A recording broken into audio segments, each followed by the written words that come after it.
Hey everybody, and welcome to another stream. I've had some weird technical difficulties on my end. Sorry about that. How's everybody doing? I see Zombie Teddy and Hate Camel. Hello. Sir Adamantine. Is Moon Knight a new comic character? I've been seeing adverts for a movie with that character. No, he's been around since the mid 70s, but they're doing a TV series for him on Disney Plus. Hey, tall person. Hey, Sir Adamantine, how you doing? Cigar Chomping Penguin, ex-Bubba Hotep, how you guys doing? Haven't seen you in a while, Cigar. Hope you're doing well. All right, so I was going to do this show on Friday, but things conspired against me, and I had a couple hours now, so I thought, let's just do it now and talk about all this shit that's pissing me off. But there's some cool stuff as well. Not a lot, but there is some. So let's see what we've got. First off, we'll start with some that cartoon whose name I can't pronounce. And in the stage play.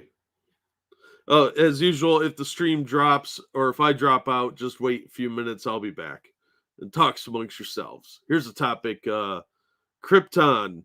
Did it deserve to be conquered by the Vrangs? All right, so we start off with CBR article.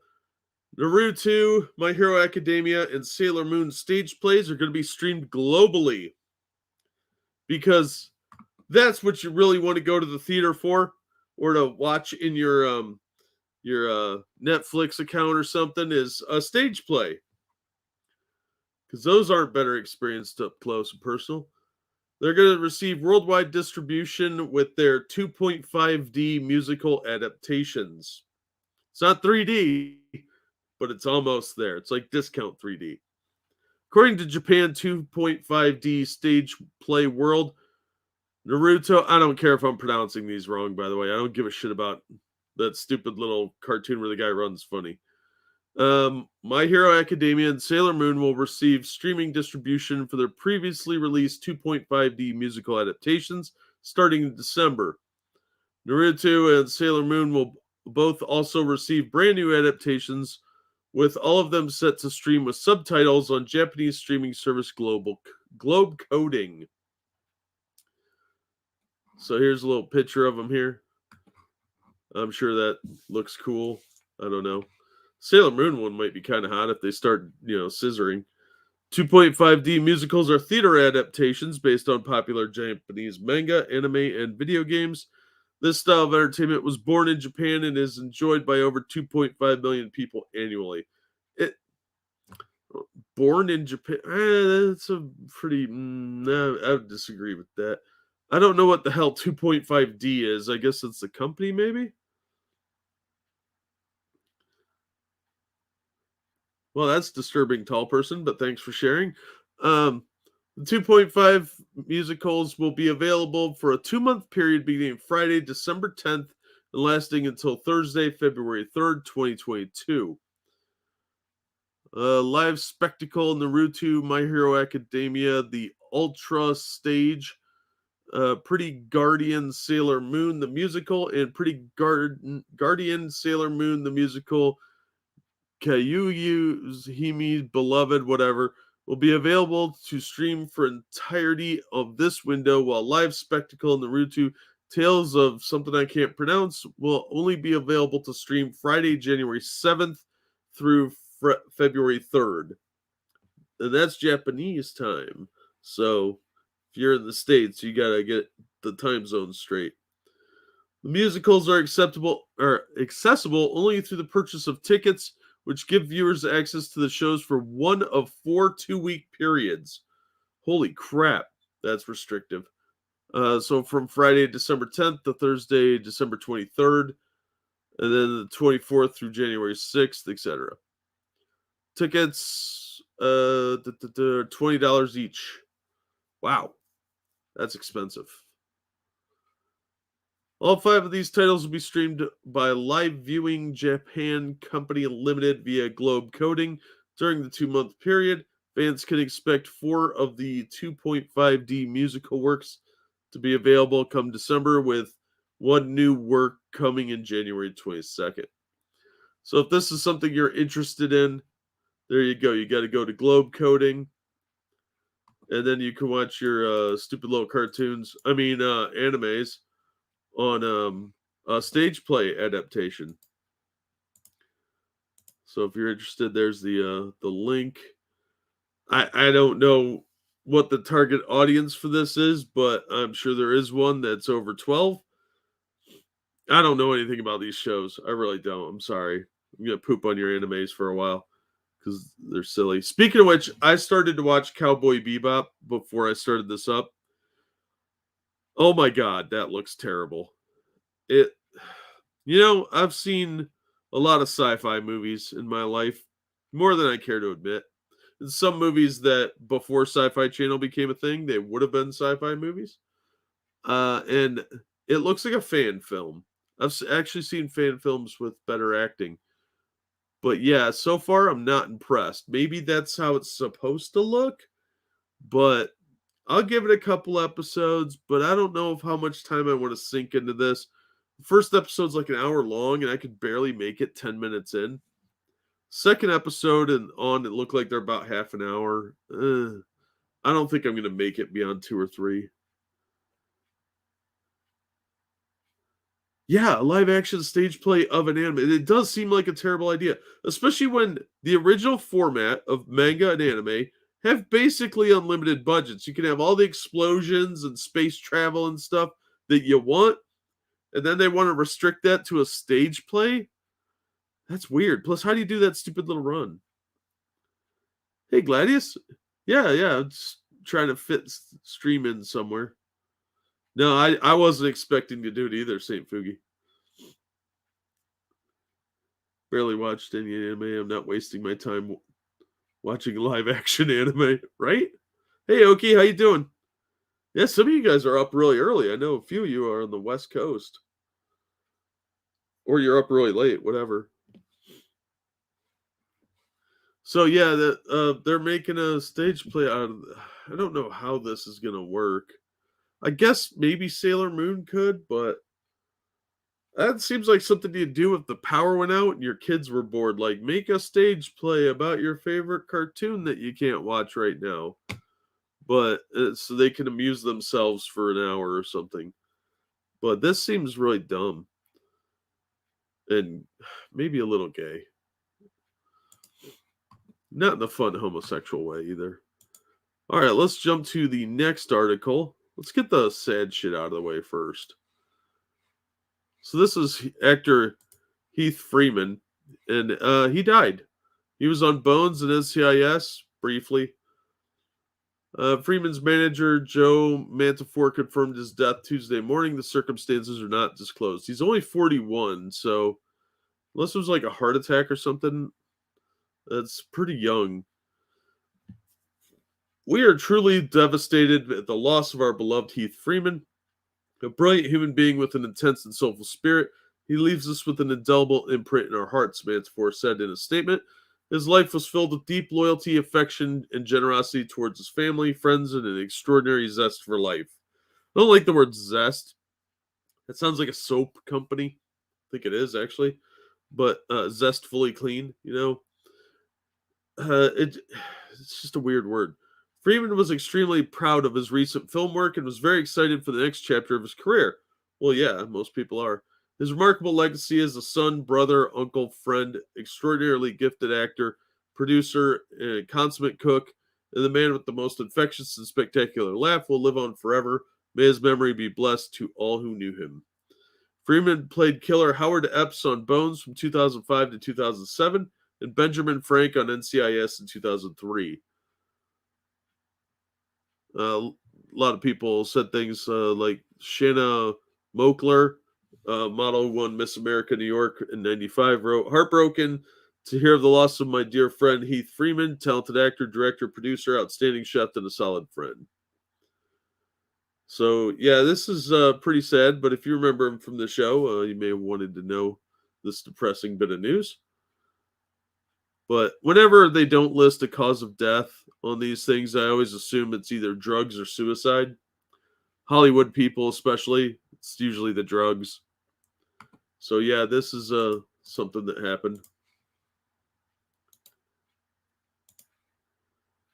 Heart attack, drugs, or wife. Yep, those are always good guesses. Spouse, whatever, Hollywood type. Could have had I don't know, 5 or 6 significant others. Who knows? Hollywood people.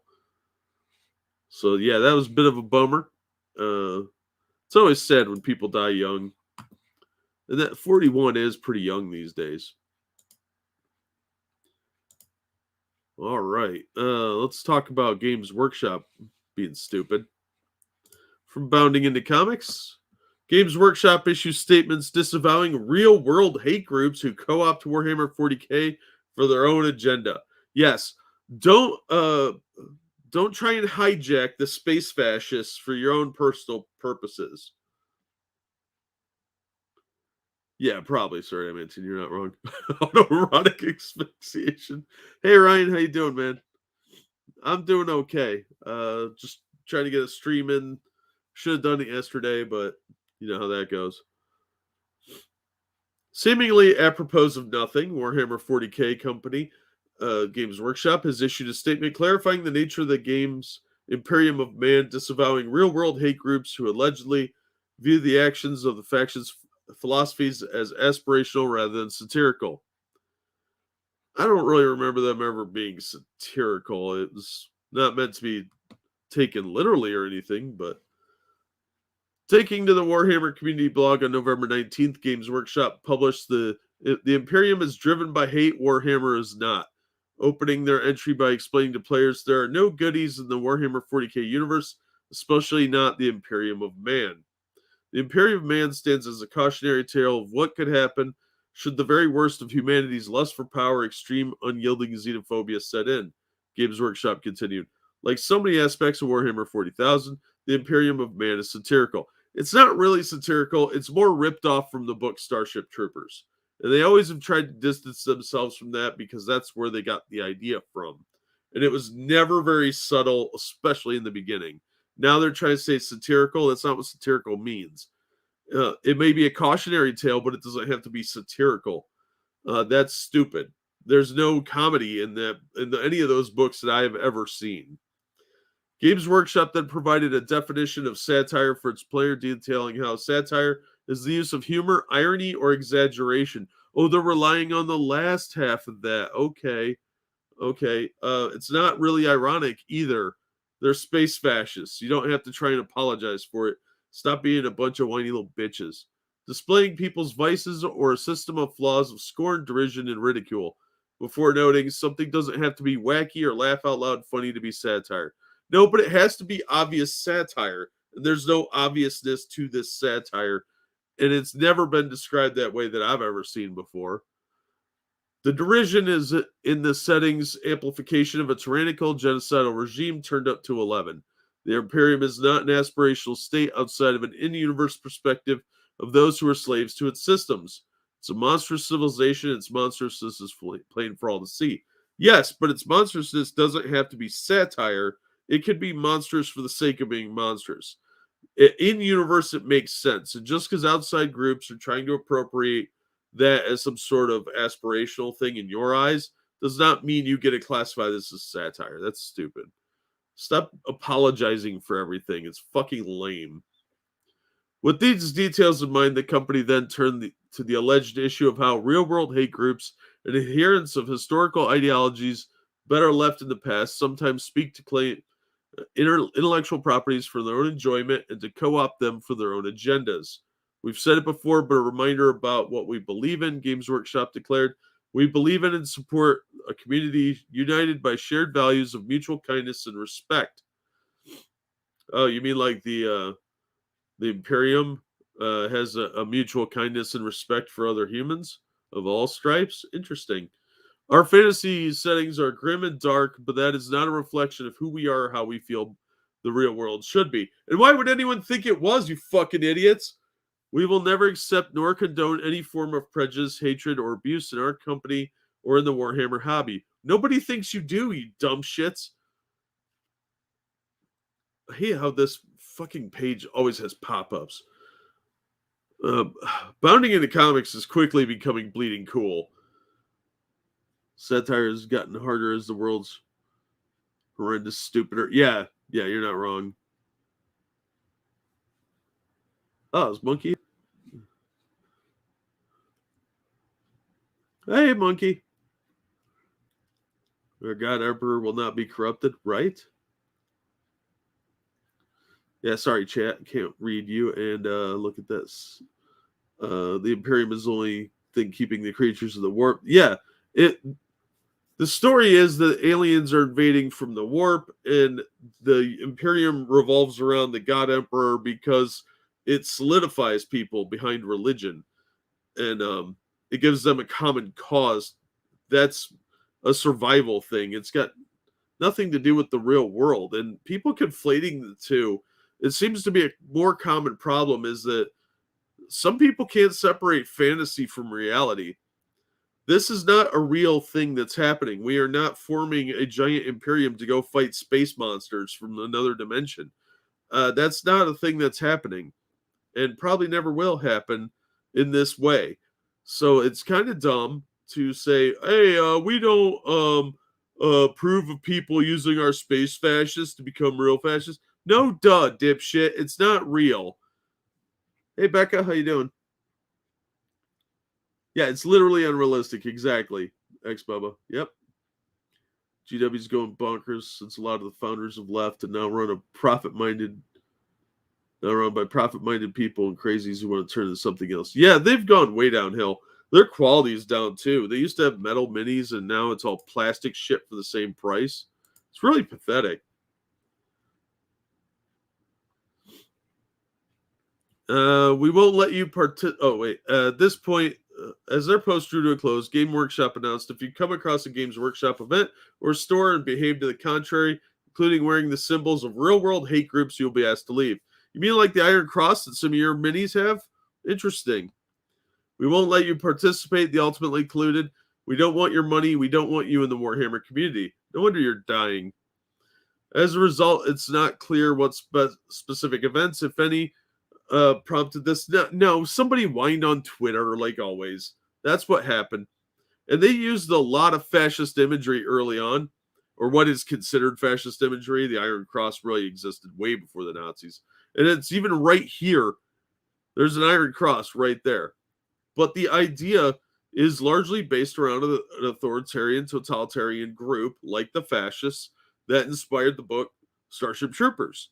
And now that book had a lot more social commentary in it than their game did, but their game was very heavily based on Starship Troopers.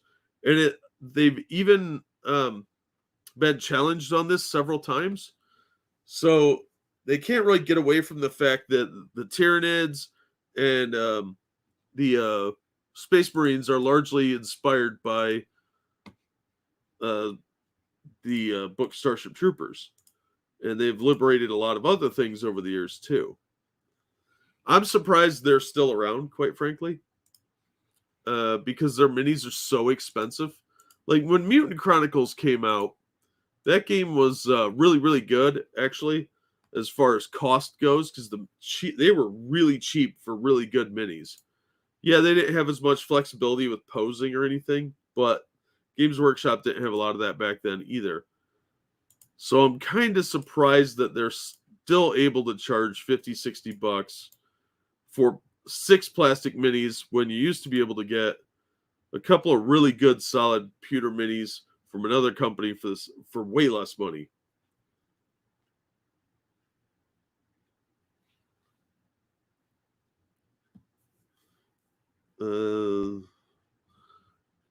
All right, so that's a video. Let's talk about Disney fucking people over, because now remember we did talk about their conference call last time that their numbers were flatlining for Disney Plus, and it's largely because they don't have that much new content. Well, Deadline is reporting that Disney adds Disney Plus and ESPN Plus to Hulu Plus Live TV, raising the bundle's monthly price by $5. So, in order to boost their quarter one numbers, They're just forcing everybody that has a Hulu Live account to have Disney Plus and ESPN Plus, and raising the price another $5. $10 if you want no ads. Softening the blow of a monthly price hike, Disney is offering subscribers to Hulu Plus Live TV access to Disney Plus and ESPN Plus at no extra charge. That's not true. The price hike's including this. Beginning on December 21st, which is today, the Hulu Plus Live TV package will cost $5 more each month. It will go up to $70 with the ad-supported tier of Hulu's on-demand service, and $76 for the ad-free Hulu.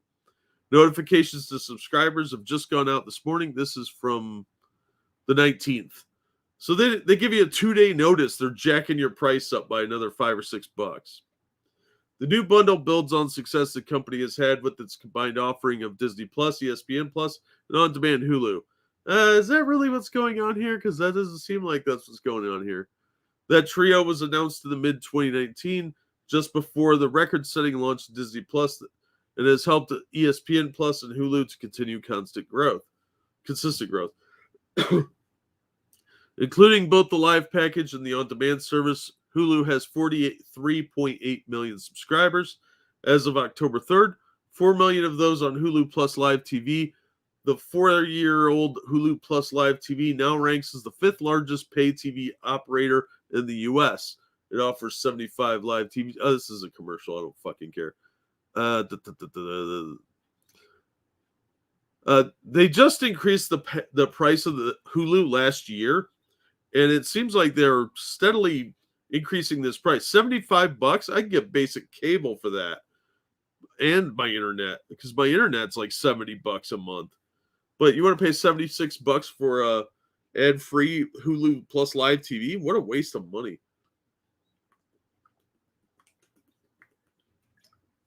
I don't even watch TV that much. So I would cancel this. Having the live TV offering has helped bolster Disney Plus's average revenue per subscriber. That metric for Hulu Plus Live TV climbed 18%. They're just doing this to pad their numbers. This is pathetic. They're trying to pad the Disney Plus numbers because investors were pissed about the stagnation of it. They're still not adding anything. Now, there is rumor they're talking about adding in a more grown-up section onto Disney Plus, which they almost have to do if they want it to survive. They either merge Disney and Hulu, or they just add a bunch of stuff for adults on Disney Plus, because they're not adding new content on there. And the content they are adding is boring woke shit. $75 a year, Jack, not a month. Is it a year? No, it said will cost $5 more each month. We'll go up to $70 with the ad-supported service. It doesn't say. Is it per year? Oh, still, I don't know about that. Yeah, it can't be that cheap, can it? Really? Let's find out. Hulu Plus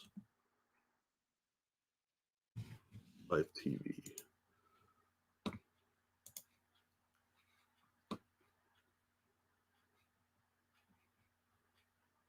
Let's see here. I have to do this without the screen up. No, it's here. Hassle-free TV, no hidden fees. Hulu Plus Live TV starts at $64.99 per month after 7 days free. And that's going up. That is per month. So, yeah, unfortunately, that's a fucking ripoff.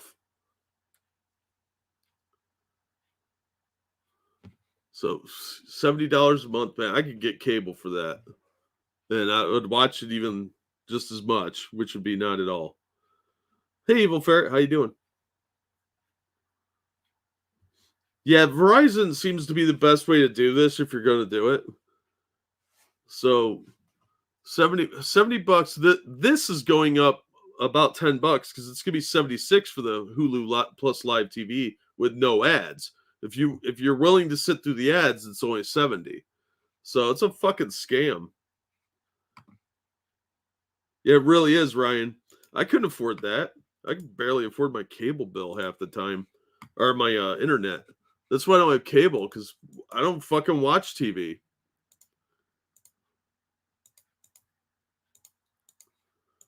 Anything I can't stream on somebody else's service, I'm not watching. I pay for HBO Max, and that's it. And I barely use that. I've been thinking about canceling it for a while now. But I watched Dune on it, and that kind of justified it for the next month.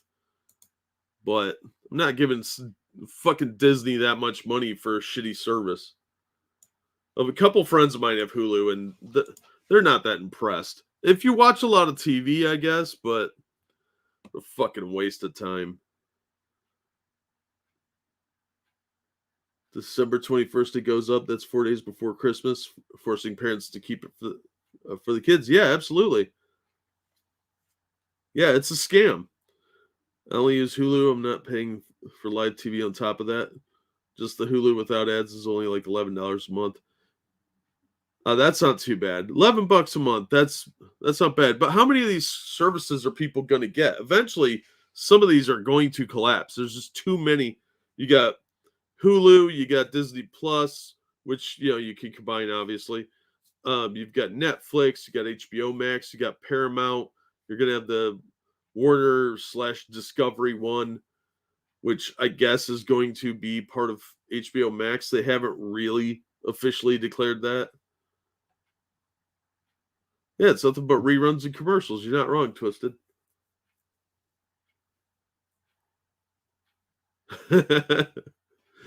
I use aircraft cable, Ryan. Yeah, Evil Fair. I'm paying about that too for my internet. It's like 60 to 70, somewhere in there. I haven't looked at my bill lately. It all auto deducts. Play-Doh, Tubi, and Plex for free. Why bother? Yeah, plus like Roku. I've never used Tubi. I've heard good things. Plus, you have the internet. If you can watch stuff on various streaming services, you got YouTube, of course. I watch mostly YouTube anymore and Rumble. Yeah, most people do hate Camel. They're trying to crack down on that because they don't want us to be happy. They got to milk you for that extra little bit. That extra $15 a month is really what it's about for them.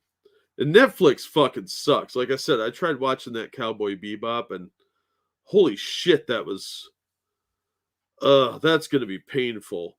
But I am going to watch that tonight. Just regret my decision to try to watch an episode before this. All right, let's make fun of webtoons because they're stupid. This comes from the Hollywood Reporter. Digital comic giant Webtoons heads to print publishing with Webtoon Unscrolled. Now, I was under the understanding, maybe it's a misunderstanding, that Webtoons was supposed to be an alternative to print media. And now they want to do this. All right, Wattpad Webtoon Studios, the recently formed entity that merged social storytelling platform Wattpad and digital comic giant Webtoon, is launching Webtoon Unscrolled, a graphic novel imprint that will see some of the most popular titles from Webtoon hit bookshelves. The company announced Thursday. Comic industry veteran Bobby Chase, formerly of DC, I believe, will join Webtoon Unscrolled as executive editor. She was previously VP of Global Publishing Initiatives and Digital Strategy at DC. Yep, there it is. Where she launched the company's hit graphic novel imprint aimed at middle grade and young adult readers. That is probably a lie. Those books do not sell very well. She was also an editor at Marvel and Disney. Webtoon Unscrolled will debut under the Wattpad Webtoon Book Group alongside the Wattpad Books, W by Wattpad Books, and Frayed Pages X Wattpad Books imprint. That's a lot of imprint there. Webtoon, which claims over 72 million readers around the world and is headquartered in Korea, with an entertainment division in Los Angeles, merged with Toronto-based Wattpad in June. Both are now under the umbrella of the Korean company Naver, which has committed $100 million for development and production financing. Webtoon and Scroll's first wave of books will hit shelves in the fall of 2022 and will include Tower of God by SIU, which has 3.5 million subscribers and 4.5 billion readers worldwide. And True Beauty. Most of these are free. Why are people going to buy the trades of them? That seems dumb. It isn't really going to translate well from a webcomic, which is typically daily, to these collections. They're releasing 12 titles a year. Are people going to buy this shit? Now, I've tried reading webtoons. I think they're boring. I think they're stupid and the art's pretty sucky. And they're generally not that entertaining, and they seem aimed at about 12-year-olds.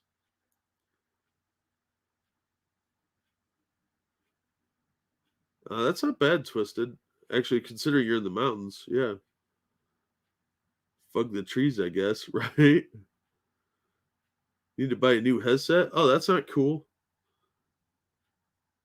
Yeah, you have to hate Camel, because most of the new stuff's garbage. So, yeah, I don't think this is going to work. People that watch Webtoon, or go to Webtoon, they want stuff for free.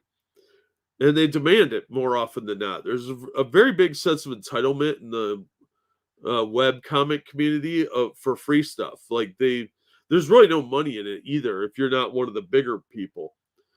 So you're doing all this work for a bunch of entitled people that aren't going to financially support you or give you money. Plus, look at this art. This is shit. His hand is gigantic. It's like the size of his head, and his head's really tiny. But his shoulders are like kind of normal sized. No background detailing. This just looks like the back of the holodeck. And these people look terrifying. This art is garbage. Now, I'm sure if it's free, it's probably more entertaining, but I don't know. I don't think this is going to work the way they think it's going to.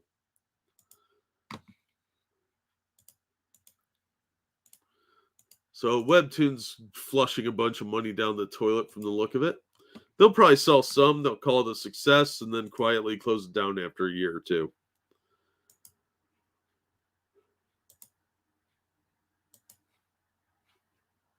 All right, over at Cosmic Book News. Oh yeah, don't forget to hit the like button, share the video on your social media, and subscribe if you haven't already. If you'd like to support me in other ways, links at the top of the chat and in the description for my Streamlabs. You can also pick yourself something up nice at the merch store, which is also linked below. Because I like eating, and this is how I afford it. All right, so let's jump over to Cosmic Book News to learn the sad truth that the MCU is full of morons. Still. You're not my real dad. That's true, I'm not. Black Panther T'Challa out of the MCU forever, confirms producer. Marvel Studio producer confirmed that the Black Panther T'Challa, played by Chadwick Boseman, is out of the MCU forever and will never be seen again. The news follows the death of Chadwick Boseman, who died in 2020 at the age of 43. This is a new article, by the way. They're just now confirming this. I will say the chances that you see T'Challa in our... I'm not hedging my bets. I'm being quite honest. You will not see T'Challa in the MCU 616 universe. The MCU is not the 616 universe. The 616 universe is the comic book universe. They're just trying to freeload off that so they can change everything. Said Nate Moore in the video below. We couldn't do it when Chadwick passed. It was a real conversation we had with Ryan Coogler about what do we do. It was a fast conversation. It wasn't weeks. It was minutes of we have to figure out how to move the franchise on without that character. The MCU has this locked-in belief. This is old Hollywood thinking of typecasting. That once a person has played a character, once they stop playing that character can never exist again. It's the new version of the old way of, well, William Shatner played James T. Kirk once. That means he can only do science fiction stuff. It's dumb, it's limited thinking, and it's going to cost them in the long run. Because it's either an attempt to bring in more of these woke replacement characters, or it's the stupid mentality of people that can't think outside the box. And recasting would have been the way to go, and I don't think Boseman would have wanted the character to be retired like this. Moore also added they never considered recasting the character, which is their own detriment. Black Panther was a huge hit. Boseman was a big part of that, but you could recast the character and continue the legacy of it, especially because he really, really seemed to connect with a lot of fans. And if you want black heroes, stop canceling them. At no point do we consider recasting. He said the challenge of Black Panther Wakanda Forever is telling a story without T'Challa. That's not a challenge. You have other characters to work with. But recasting him would have probably made that movie more successful than it's likely going to be, especially considering the failure of your last couple of movies. Kevin Feige also previously said they won't be recasting. I wanted to acknowledge the devastating loss of a dear friend and member of the Marvel Studios family. This was what he said on Investor Day. Chadwick Boseman was an immensely talented actor and inspirational, blah, blah, blah, blah, blah. Sucking off a dead guy. Rumors.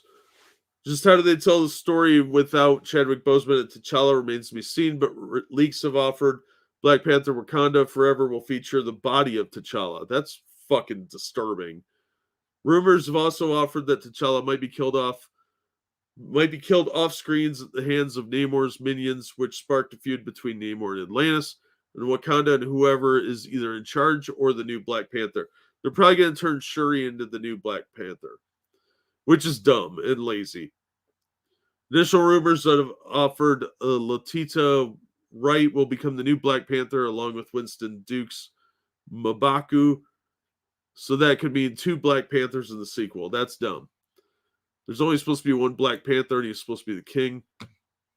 So it sounds like they're just fucking this up 10 ways to Sunday. Spider-Man had like 7 different actors. Yeah, they could take a role from James Bond. The character of James Bond is always James Bond. He's just played by a different actor. People are willing to do what's called suspend disbelief. It's this crazy thing. How many people have played Superman over the years? Do you think they quit after the serials? No, there was a guy before George Reeves who played Superman in the serials. They weren't like, well, that guy's not doing it anymore, so let's just not ever do Superman again. No, shit, they had a half Asian guy, Dean Cain, playing Superman. Nobody cared because it was entertaining.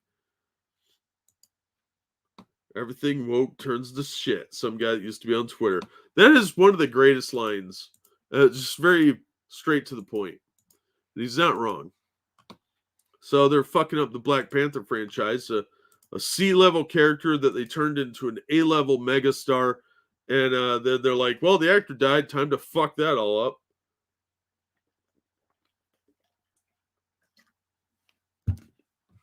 All right.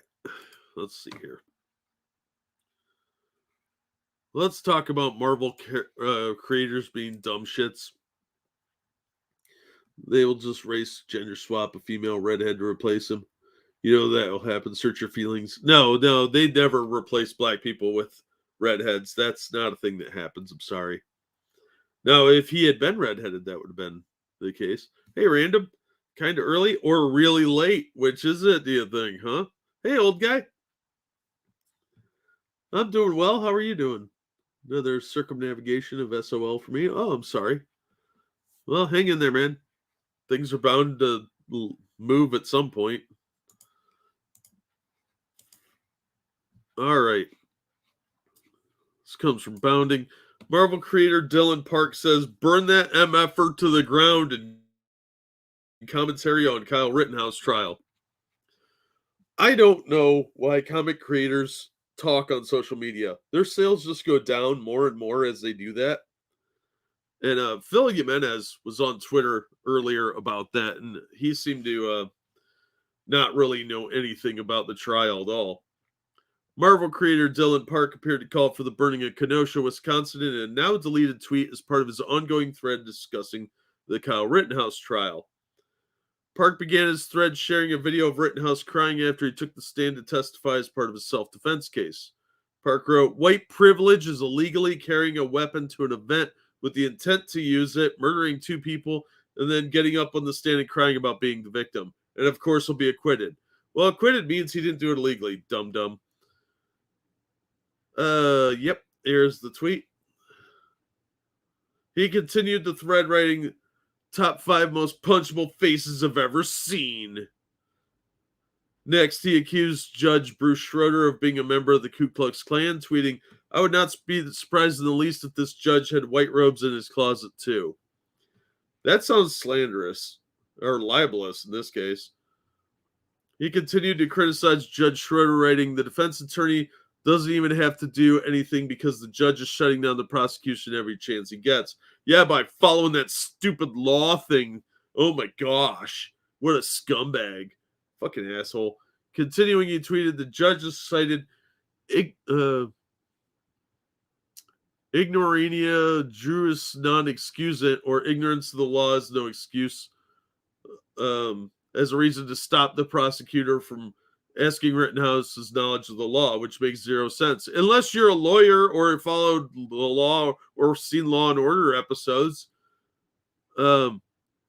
Yeah, no, that makes how the judge ruled on that was actually the law. So fuck you. You have no idea what you're talking about.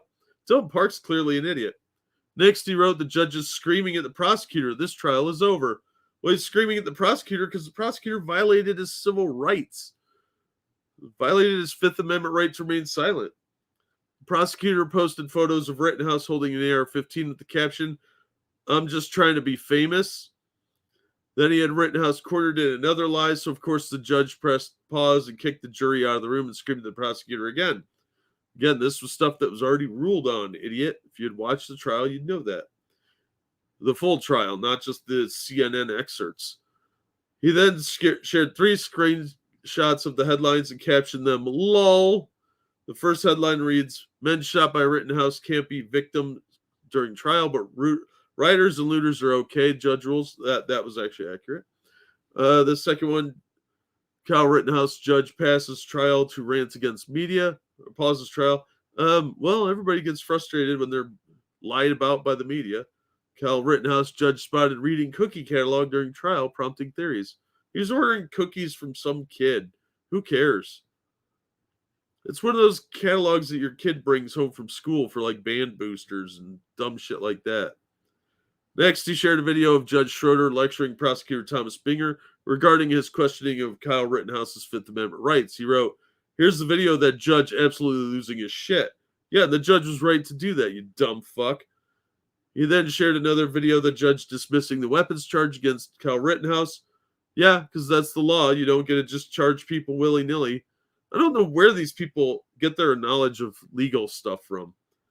Park wrote, and the judge just dismissed the illegal possession of a weapon charge because, get this, the barrel of his AR-15 was too long. Yeah, if it had been shorter, it would have been illegal. There is a length listed in the law. So maybe you should learn the fucking law and pay attention to what's going on, you idiot. He's even using Fox News clips. Tells you how far Fox News has fallen. Next part continued to target Judge Schroeder, saying, if I wrote a script about a crooked judge with this storyline, the studio rejected, saying it's too on the nose. You're not even pretending to hide his bias. Well, this guy's like an old lady. So yeah, this guy's an ignorant idiot, and he appears to have libeled the judge. So that's a thing that exists. These fucking comic creators are so stupid. This guy really went off the hook on this too. Yellow Flash apparently reacted to comments saying, this is the type of mindset we have working at Marvel Comics. It's a horrible comment. Will this man be reprimanded? Maybe a slap on the wrist with Marvel? No, absolutely not. Yeah, as much as I might disagree with Yellow Flash a lot, he's not wrong on this one. Marvel will do nothing. He'll probably get more books out of this because they prefer to have a bunch of one-sided crybabies working over at Marvel that will do nothing to make their books better except more political. Yeah, you're not wrong, Ryan. If this had been done to someone else, they would have been losing their fucking minds. But they already had their mindset in place. It's really sad. Oh, thanks, Patrick. Glad to have you here. So yeah, just another stupid fucking worthless crap from these crybaby Marvel writers.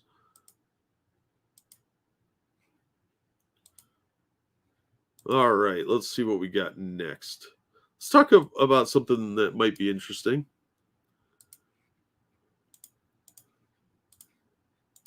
IDW announces a series of Star Trek one-shot comics begin with Star Trek Klingons.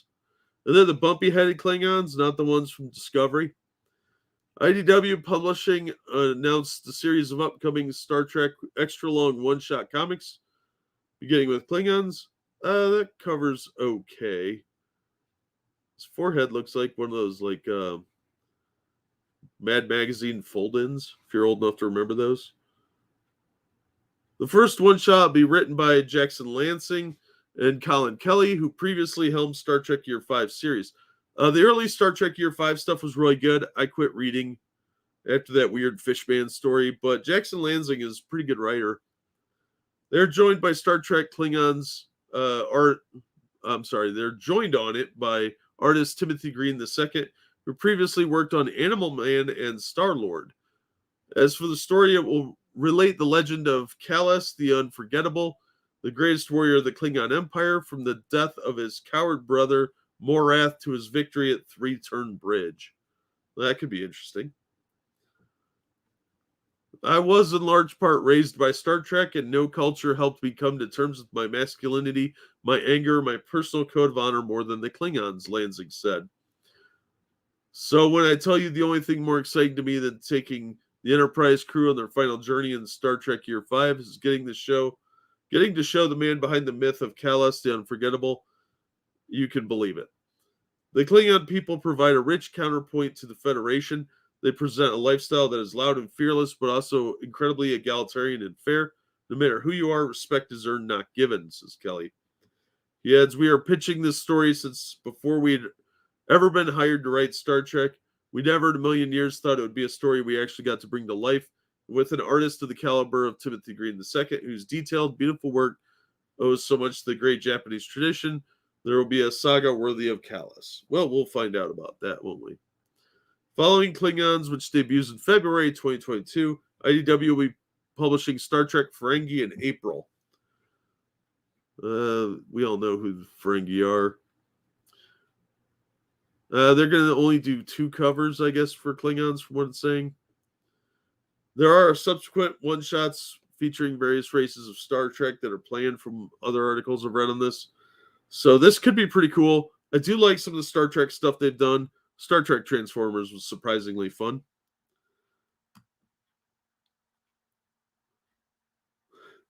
No, St. Fugi, they don't read their own books. But yeah, this looked pretty cool, so I thought I'd share that with the audience. So I'll probably be checking those out. All right, and what is perhaps the stupidest news of the day? I could not believe this. Lucasfilm announces new partnership with Dark Horse Comics for new Star Wars comics. You know, Lucasfilm doesn't seem to know that Disney owns Marvel. So they're doing Star Wars comics with Dark Horse. Dark Horse, once again, will be the home of Star Wars comics. Lucasfilm announced a new partnership with the publisher. In a blog post on the official Star Wars website, Lucasfilm detailed that Dark Horse will publish a new line of all ages comics and graphic novels expanding the Star Wars galaxy like never before. Look, the Star Wars stuff that was being put out by IDW was good all ages stuff. For the most part, the High Republic stuff's crap all around, but they didn't have a lot to work with. The Star Wars stuff from Marvel was slow. If they had just released them as graphic novels, they probably would have done better. And Dark Horse did arguably do a lot better stuff with their adaptations of like Dark Empire and a lot of the early stuff they did over there. But Dark Horse has gotten really woke, so I don't know if it's going to be any better than the Marvel stuff. Marvel stuff was okay. It just took forever to get anywhere. which is a huge problem over at Marvel. The blog post adds, beginning in the spring of 2022, experience adventures in every era from the High Republic, which no one cares about, through the rise of the First Order, which no one cares about, with new and exciting stories produced in collaboration with Lucasfilm and Disney Worldwide Publishing. Dark Horse Comics founder and CEO Mike Richardson provided some more details, saying the idea is to build up a Star Wars program that includes an ongoing series as well as an anthology. Yeah, anthology books do so well these days. Oh, stupid. He added mixed in would be one shots and specials. That probably would be fine. We'll see where they go from there. Initially, we will focus on Star Wars stories featuring the High Republic. The High Republic sucks donkey balls. Stop trying to push Geode the Rock. No one cares. No one cares. You can save money come Christmas. You're not wrong, Twisted. Sounds like a proper comic. Appears to be rare these days. Yeah. Good luck with that, St. Fugi. Richardson then said, Star Wars is near and dear to all our hearts. I've been a fan since the original films. So it says, saw the original film 19 times during its original release. You're old. He continued, I'm thrilled that Dark Horse will once again bring new stories to life from this incredible galaxy. The Star Wars universe has grown over the years, and there are many new opportunities for great stories. I can tell you how excited we are to get started. Yeah, that's a lot of puffing, saying we have no idea what the fuck we're doing. Lucasfilm Publishing creative director Michael Siglin also said, all of us at Lucasfilm Publishing are thrilled to be working with Mike Richardson and everyone at Dark Horse on comics and graphic novels set in a galaxy far, far away. Well, how about you tell them to improve their paper quality? Because it's just as bad as Marvel's, probably worse now. Because Marvel's actually stepped up a little bit. Their unlimited storytelling, blah, blah, blah, blah, blah. Okay, so that's really the gist of the article. They're going to go back to publishing over at Dark Horse, but it's not clear why they're doing that unless they're just doing High Republic. But it sounds like they're talking all eras. And are they going to cancel the ones over at Marvel? If they are, is it because of the low sales? Because the stories don't get very far?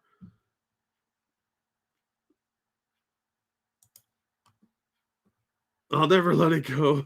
Fair enough. So it'll be neither. Yes, exactly, Gladius. I think there is a fear of offense so much in the comic industry that they are paralyzed in how to do any storytelling. So they just have boring scenes. Scenes with people talking a lot and eating. And that's all they know how to do. It fills up space, pads it for the trade paperback, but it also keeps anything interesting from happening that might be remotely controversial. And that's the problem that Marvel has quite a bit. They don't want to try anything. They don't want any action. That's why they're replacing a lot of characters again. And they're afraid to take chances.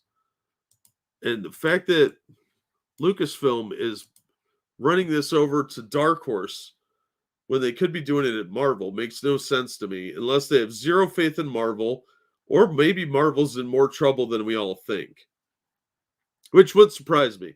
We've seen a lot of the sales numbers over the years, and Marvel's been going downhill. It wouldn't surprise me if they eventually just shut down or do graphic novels and trades, mostly reprints.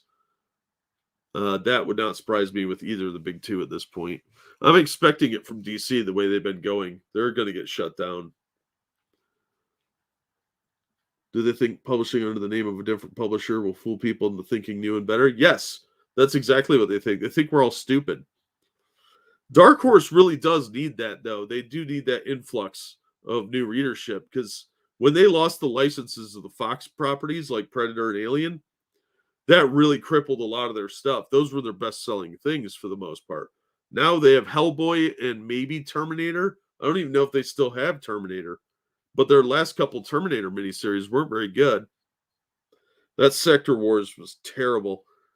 But they don't have a lot of big selling titles. And the ones they do have, like Hellboy, they're not huge, but they have a loyal core audience. But their paper quality's gone downhill. And that's a trade-off. Do I want to spend $4 for something on really trashy paper that may or may not be good? Or do I wait and risk it and trade paperback? Well, it's easier just to wait and check it out and trade, or wait for some reviews to come out and see what people think then. So, I don't know. Hey, Andrew, how you doing?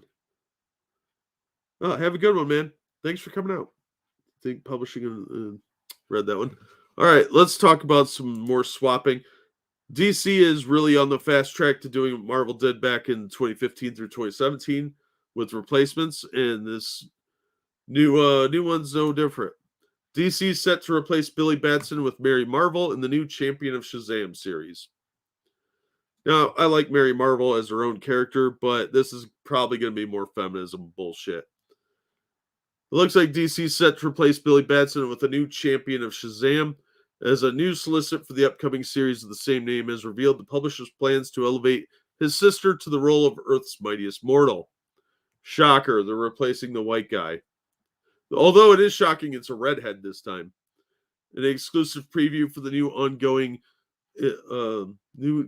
indeed titled The New Champion of Shazam, written by Josie Campbell with art by Evan Doc Shaner. Overrated. Polygon reports that the book will see Mary Marvel take over the responsibilities of the Wizard's Chosen One. This is unprecedented for her after making her first appearance in Fawcett Comics' Captain Marvel Adventures number 18 from 1942. She soon appeared in her own comic by creator Otto Binder and Mark Swayze, lasting for 28 issues from 45 to 48. Even at the peak of the Captain Marvel franchise in the 40s, that series only lasted 28 issues. Now, Captain Marvel was always the star, and Captain Marvel Jr. and Mary Marvel were good characters in their own right, but they were largely supporting cast. And now that it's bad enough they've gotten rid of the name Captain Marvel entirely because they're afraid of Disney, which is stupid. I'm not even getting started on that rant. It's been so long since she had her own book, since before she was a DC property. We're hoping to have fun and the creative energy behind so much of the early stuff that Binder did, but bring that to a more modern audience and try and make it more relatable to kids or young adults today. So what, you're going to make her a whore like you tried to previously with Supergirl? For a long time, I didn't have any interest in returning to anything Shazam related, Shaner added, but I always thought Mary should be in the lead of the book for a while, and that I would return if it happened. Look, she's fine as a character, so yeah, if you want to give her own title, that's fine, but you don't need to degrade Billy Batson or reduce his role in order for that to happen. Like, we don't see the bunny rabbit or the fat uncle anymore. Campbell explained who Mary is and wants to be as the very heart of this comic, but also roles that she's either been forced into or is willingly joined into. Yeah, they made her evil for a while. That was dumb. It's really shining a light on her and her wants and her desires as somebody who was part of a superhero team but doesn't have her powers, gets them back, and then she has a lot of choices suddenly to spray in front of her, and she's gonna have to make real fast. That's stupid. Look, she's a good character, and I don't know why they got to change everything that's worked historically. These characters were outselling Superman for a while, which is what led to the lawsuit between DC and Fawcett, because they said Shazam was too similar, or Captain Marvel was. So it's really dumb to think that she can't be her own character. She's got a very long history, but you don't have to reduce Billy as a character in order for that to happen. So here's a synopsis for it. Mary Broomfield has always struggled to determine who she is outside her family. Kind of hard to do that when you're all superheroes. Now, after Billy Batson's heroic sacrifice, the power of Shazam has vanished, and she has been left powerless. Most heroes would be distraught, but not Mary. It's finally time for a voyage of self-discovery as she prepares for her freshman year of college and a civilian life. But nothing is ever truly normal for this young hero because she has just been chosen as the new champion of Shazam. At least according to a talking rabbit sent by her estranged brother Billy. Will she embrace the power, or will she die alongside this world's hope for survival against the mysterious magical forces waiting to take control? See, they had to kill off Billy in order to give her the power. Now, we all hope that the rabbit's Captain Carrot, but it's not. It's the Marvel Bunny. I wonder if Talking Tawny's going to show up. Again, these characters have a long history, and they want to shit all over it by doing a modern woke take on them, and it's always lazy. She's probably going to whine about misogyny and all this other crap. I will probably pick up the first issue to hope that it's not that kind of crap, but I can almost guarantee it will be. Oh, is Kyle here? She also gets appearing during all this. They probably will work that in. Hey, Kyle, how you doing, man? Happy does deserve his own book, Ginger. You know, the Captain Carrot characters, I think, would make their own good kids book, but they don't want to market to kids anymore because these goofballs that write comics now do not know how to write children's literature. That is a huge failing for the comic industry. If it wants to survive, they have to bring in younger readers. Appealing to middle-aged woke hipsters is not a successful plan. And that seems to be what they're intending to do. And it's not working out. It hasn't been working out. It's probably never going to work out. But if they bring in Captain Carrot and the Zoo Crew and put Hoppy in there and a couple of the other animal characters, you could have Crypto pop in or something like that. You could have a successful kids book, but they won't do that. Now, again, I've mentioned that I'm a firm believer that the True Believer line and the DC Dollar Classics line should be in dollar stores. And the only people putting comics in dollar stores are Peachtree Playthings doing the Disney books. And those Disney books are shockingly good.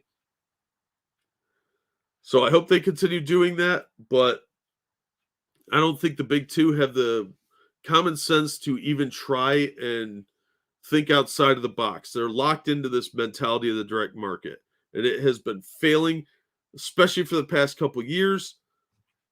And it's doesn't look like it's going to get any better because they really don't think the comic shops are going under like they are. The pandemic really killed a lot of comic shops. All right. Activision Blizzard CEO Bobby Kotick reportedly had knowledge of sexual harassment allegations years before lawsuit, threatened to have his own accuser killed. This just came out a couple days ago. According to a bombshell new report, Activision Blizzard CEO Bobby Kotick, I don't know, knew the numerous sexual misconduct allegations leveled against the company throughout the years long before the state of California filed a recent lawsuit against them, even supposedly going as far as to threaten to have his own accuser killed. Is that all one sentence? Jesus Christ, Bounding. Reporting on information gleaned from speaking to people familiar with the matter and reviewing memos, emails, and regulatory requests and interviews with former employees and other familiar with the company, the Wall Street Journal's Kristen Grind, Ben Fritz, and Sarah Needleman revealed on November 16th that these sources show he knew about allegations of employee misconduct in many parts of the company. That would not surprise me, and they probably look the other way. He did not inform the board of directors about everything he knew. Shocking. The interviews and documents show even after regulators began investigating the incidents in 2018, wrote the trio. Some departing employees who were accused of misconduct were praised on the way out, while their coworkers were asked to remain silent about the matters. That's not that uncommon in big companies. If somebody leaves, they're like, oh, yeah, he did great. Hire him so we don't have to deal with him anymore. And then they tell people not to talk about it because they usually have NDAs.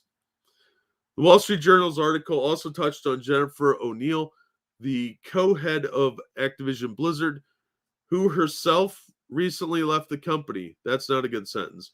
Noting that just a month after being appointed to the position, we talked about this a few weeks back, she sent an email to a member of Activision's legal team in which she professed a lack of faith in Activision's leadership to turn the culture around and saying it was clear that the company would never prioritize our people in the right way. What do you mean, our people? Miss O'Neill said in the email she had been sexually harassed earlier in her career at Activision and that she was paid less than her male counterparts at the helm of Blizzard and wanted to discuss her resignation, detailed the people from the Journal. I've been tokenized, marginalized, and discriminated against. She's Asian American and gay, apparently. So I don't know how true that is. I mean, you're in California. People are a bunch of hypersensitive babies out there for some reason. But was she treated differently? Probably, but she was only there for a month. Some of that's people just don't know how to react around you yet because they're trying to test the waters. The report then turned to present numerous examples of Kotick's alleged failings throughout the years.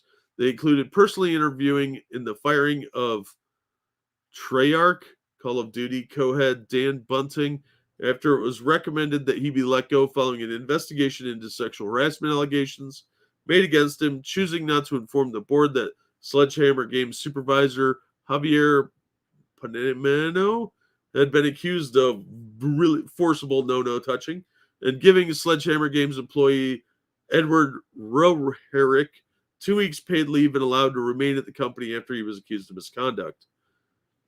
Well, suspension with pay is a thing. However, Kotick's transgressions apparently extended past merely protecting employees accused of harassment and misconduct of his own. As Wall Street Journal's investigation uncovered over the years, Mr. Kotick himself had been accused by several women of mistreatment both inside and outside the workplace. And in some instances, has worked to settle the complaints quickly and quietly. None of this is uncommon. People are accused of stuff all the time, and you have to investigate and see if it's true. Some people are liars, some people are whiners, and some of them might be real. Blight upon humanity? Yeah, probably. Most of these people are they.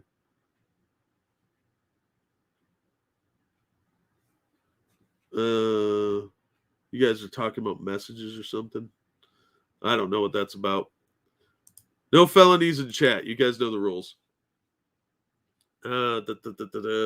As for comment, oh yeah, he settled matters out of court. That's not uncommon. Michael Jackson settled stuff out of court. Didn't help his look, but you know. In 2006, one of his assistants complained that he had harassed her, including by threatening in a voicemail to have her killed. Now, if she still has that voicemail, that's one thing. But if she doesn't, you know, did you go to the cops? What did you do to, you know, in any way document any of this? People are stupid. Mr. Kotick apologized 16 years ago for the obviously hyperbolic and inappropriate voicemail. All right, so he's dumb enough to admit that he did this.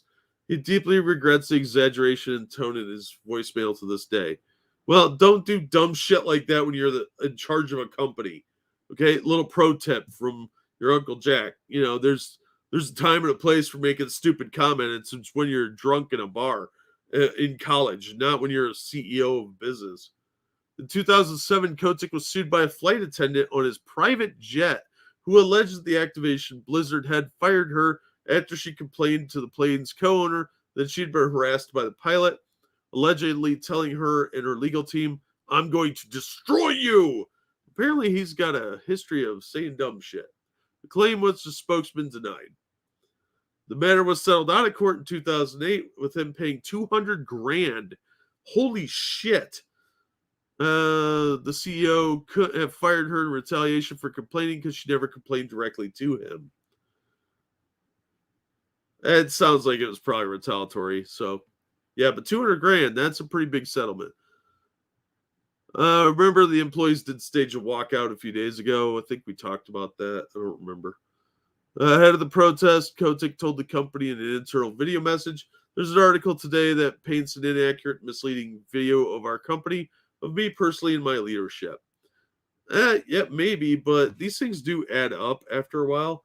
And it sounds like it was kind of a boys' club, but a lot of this is probably people being overreactionary to people goofing off. Socially difficult people fucking around at the office. Well, have fun, Ryan. Good luck. Well, false accusers account, meaning the voices of genuine victims, often get dismissed. Yeah, Yeah, these people that are whining about like microaggressions and stuff like that are really detracting from people that are getting slapped on the ass in their workplace. People are telling me they're going to kill Doctor Strange. They already killed him in the comic. They have Aspect helping finding his killer. Yeah,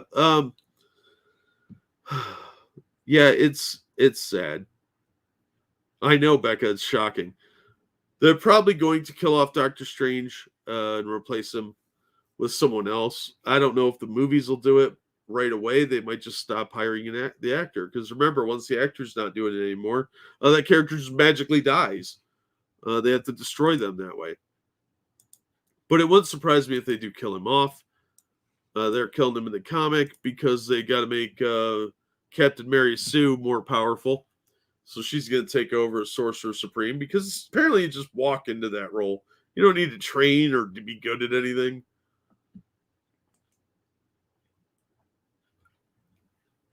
I mean, people are magical beings, and they just like walk into a job and get it automatically, and they're the best at it right away. And if you disagree with that, you're just manifesting negativity or some stuff.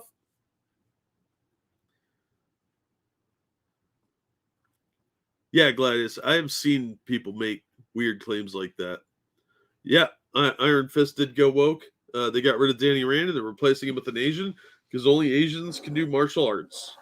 That's the lesson of the past couple years. Only Asians can do martial arts, and it has to be written by an Asian. And we saw how well that worked with Snake Eyes. All right, so Priest is writing a new comic because Vampirella did so well. This is from Bleeding Cool. Priest is continuing to create new Vampirella comic titles at Dynamite with another spin-off launching in February. This time the previously established sister of Vampirella, Daculina, drawn by Michael Sta Maria. As seen in Vampirella and Sacred Six sagas, now also continued in Vampirella, Dracula Unholy. The original Daculina was a surprise reveal for longtime readers. Now she finds herself attached to the new character of homeless preteen vamp groupie Katie. Oh, that sounds awesome. With their souls linked via a twisted Shazam. What?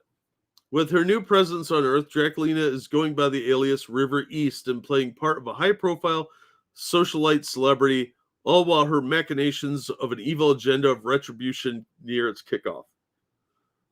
The book is about one child and two destinies, said Priest. It's a metaphor for life, the road not traveled.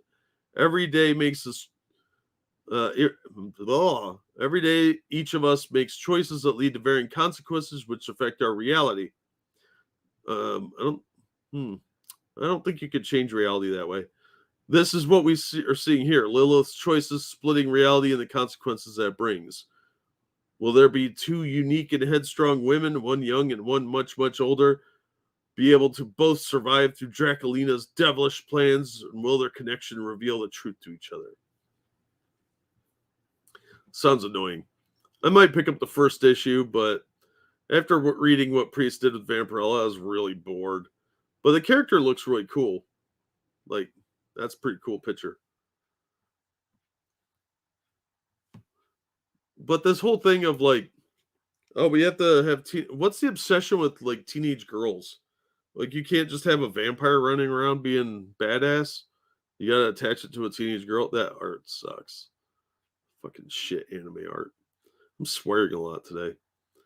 This one's not bad. But that looks like a porno. Look at all these variant covers. Dynamite's just greedy for that. The variant cover money. You have fat hips. That looks weird. Don't like that one. So yeah, I'd be willing to read the first issue, but I don't have high hopes for this. It's probably going to be more woke trash.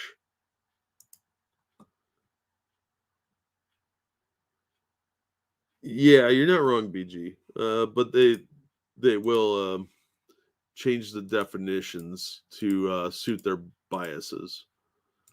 So yeah, new Daculina book could be good, probably won't be. It's probably going to be more boring woke crap. Speaking of boring woke crap, let's head over to Cosmic Book News and talk about new and improved Super Gay Man. Gay Superman drops the cape, wears a mask. It's what you think, too. Following DC Comics changing Superman to gay and losing, well, bi, technically, although he's never been in a relationship with a girl, as far as we know. And losing the motto, now Man of Steel wears a mask and drops the cape that his dad made famous. In the latest issue of Superman, Son of Kal-El, where everyone refers to him as Superman, as he is actually Jonathan Kent, son of Clark and Lois, this issue features Superman wearing a mask as he saves people.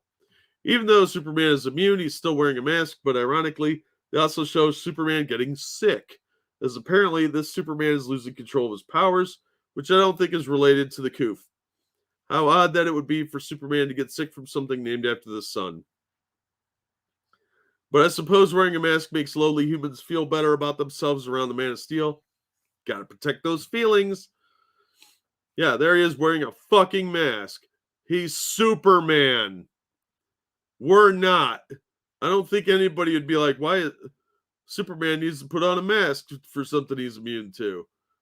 Regarding the dropping of the cape, after a big smooch splash page with his new SJW boyfriend, reporter Jay Nakamura, Superman hears that an armed robbery is going on and gives the cape to Jay with no explanation as to why. While Superman was recovering from his latest spell, he slept for 9 hours, where he and Jay apparently took off the cape. But Superman doesn't bother putting it on for some reason and flies off. And when he returns, the pair are going to take down a president. Oh, I bet he's orange.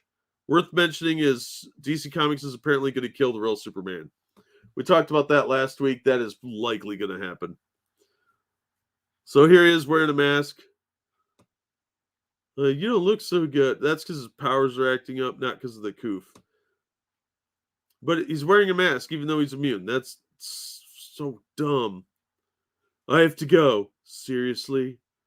Yeah, seriously. What is with his calves? Oh my god, who drew this? Why does he look like that? That's unnatural looking. Ugh. I know this looks bad. You think? It's not about you. It's an armed robbery. That's not a sentence I've heard before. Yeah, 6 blocks over. Also, I just remembered I left an entire bridge on a major road. Oh, that's responsible. Good job.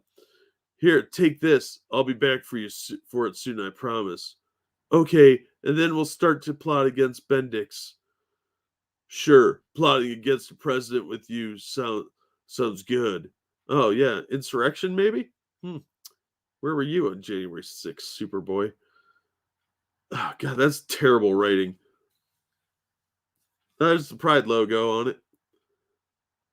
Oh, Henry Bendix, evil orange man president, probably. Tom Taylor's garbage.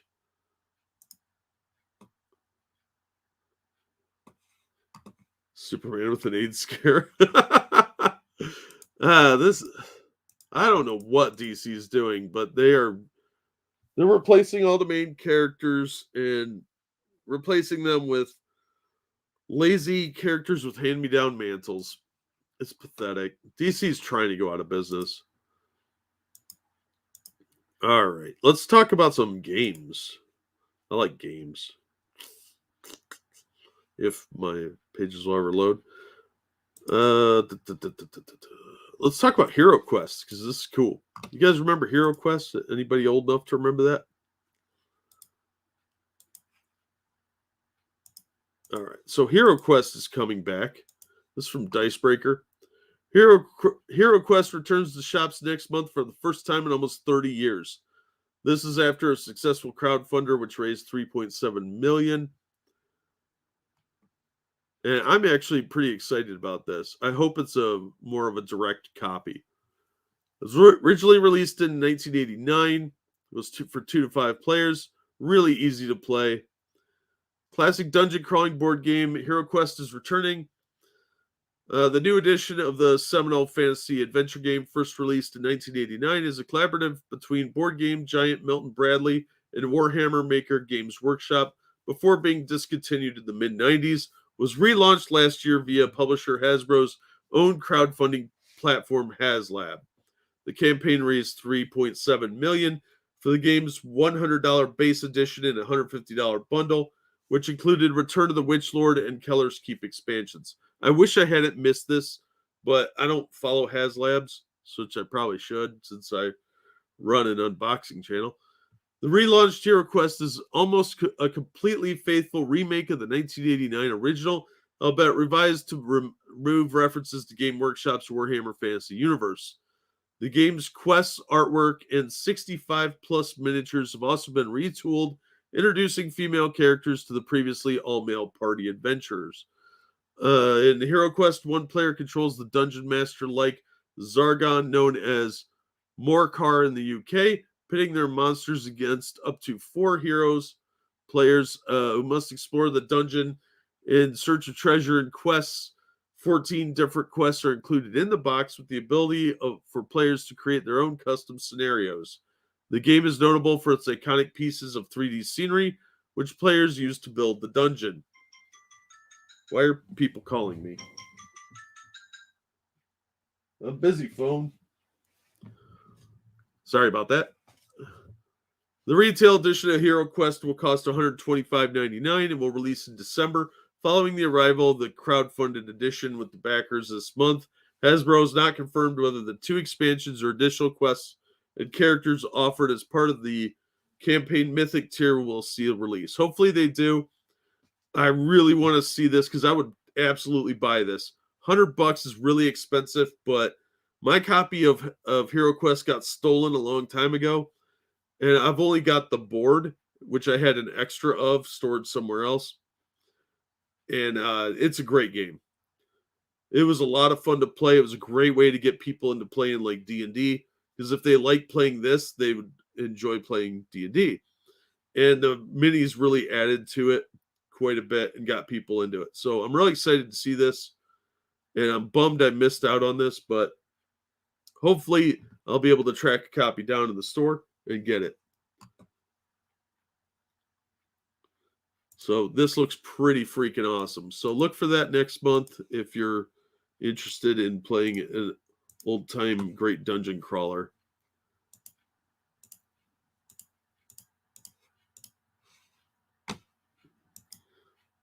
All right. Speaking of old-timey games that us old folks remember, Atmosfear VHS board game is getting a 30th anniversary edition. There was a big thing of VHS games. There was a really cool one that used like the Universal Monsters. It was a trivia game. And there was a Clue game on VHS and Atmosfear. And there was even a video game system that used VHS tapes. People really used most of the medium for a while. And this is interesting that this is making a comeback. A new edition of the classic VHS horror board game Atmosfear, also known as Nightmare in North America and Australia, is coming out for the tabletop title's 30th anniversary. The 30th anniversary edition of Atmosfear will be a remake of the original board game, which involved players watching a VHS or videotape of a character called the Gatekeeper while it's playing, which will include new player pieces and additional cards. In place of the usual VHS tape, players will be able to stream the video required for Atmosfear 30th edition online, which is hosted by the Gatekeeper, as well as various other videos featuring hosts from throughout the series history, including Baron Samedi the Zombie, Juvaden the Werewolf, Countess Elizabeth Bathroy the Vampire, Anna de Chantraine the Witch, Khufu the Mummy, and Helen the Poltergeist. Originally released in 1991, Atmosfear is a board game that has players attempting to win against the Gatekeeper, the host of the tabletop's titles accompanying video, and the villain who plans on capturing the player's souls forever. At the beginning, players secretly write their greatest fears on one of the whiteboards provided before placing it in the middle of the board face down. Throughout the game, players must travel around the board by rolling dice, gradually collecting the 6 keys they need in order to defeat the gatekeeper. Players will also come across fate, time, and chance cards that will initiate random events that players can benefit from or lose out to. As they collect keys, the gatekeeper will appear on the screen of the video and force the players to do certain things, such as address him in a particular way or call their fellow players certain names. Should players fail to follow the gatekeeper's orders, they could end up wasting turns stuck in the black hole. If a player manages to collect all 6 keys and make it to the middle of the board before the given hour is up, then they can pick one of the spheres placed therein. If it's not one of theirs, they win the game. So even by getting there, you can lose. See, they got little meeples and stuff now. Atmosfear 30th edition was co-created by Brett Clemens and Philip Tanner. Blah, blah, blah. The Kickstarter is live until December 13th and would cost Australian $90, £50 or $60 for a standard copy of the game. And it's set to arrive December of next year. So this Kickstarter is going on right now, and it looks pretty good. I'm the Keymaster. Are you looking for the gatekeeper, Rodline? Because I think they charge for that now. No, it's not Dark Tower, unfortunately. That would be awesome. I haven't seen a new Dark Tower game coming out. There might be, though. I don't remember. I'll pull up the Atmosfear Kickstarter if you guys went in on this. It's well over its goal. It's up to 116,000. There's a link for that. I don't know these guys. I'm not endorsing them or anything like that, but this does look really cool. So they've recast the gatekeeper there. I think you can find that original videotape version somewhere on the internets, YouTube, but I'm not entirely sure where. So yeah, they've got different pledge levels here. You can get the dice, or you can get the main board game. There's a deluxe version for a little bit more. It has a metal coin, the special dice set, an expansion pack, and all the stretch goals. So, yeah. Looks pretty cool. I remember seeing this game. I knew a few people that had it. I don't remember playing it more than a couple times, but I used to have a couple of the VHS games. I've still got the Clue one around here. That's going to go on the unboxing channel eventually. So it should be pretty cool. I don't know what those images are, and I don't really care. I want to get to the Kickstarter goals. Okay, the art looks pretty good.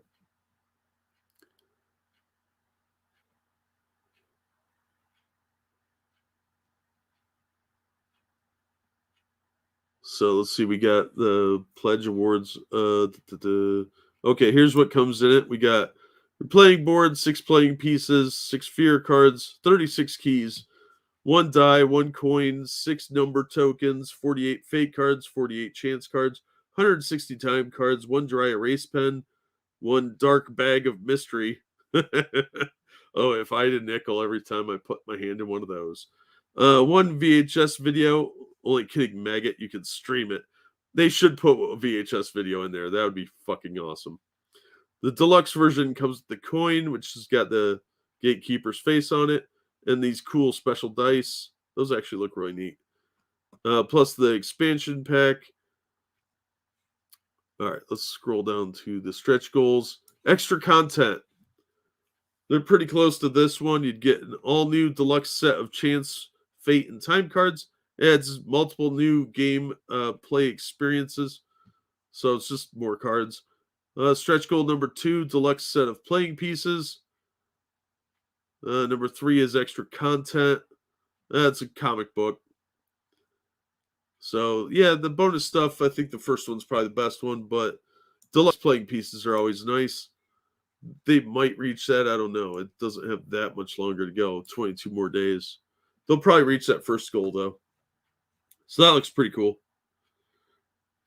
Kickstarter for a new Dark Tower game a few years ago. Oh, yeah, maybe. Let's find out. See if there's a listing on Kickstarter for it. Yeah, Return to Dark Tower. As soon as my mouse reappears. I am really bad at this job. Well, let's take a look at this. You were correct, guys. Return to Dark Tower. They raised $4 million.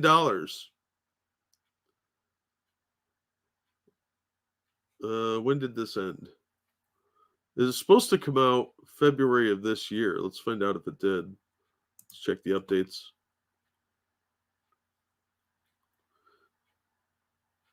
For those who checked out the stream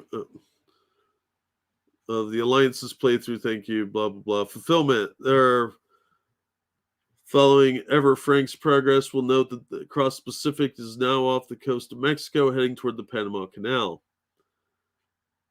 Oh man, they haven't even delivered these yet. Approximately 21,000 base games have now been manufactured. These are probably all stuck in the port crisis out there.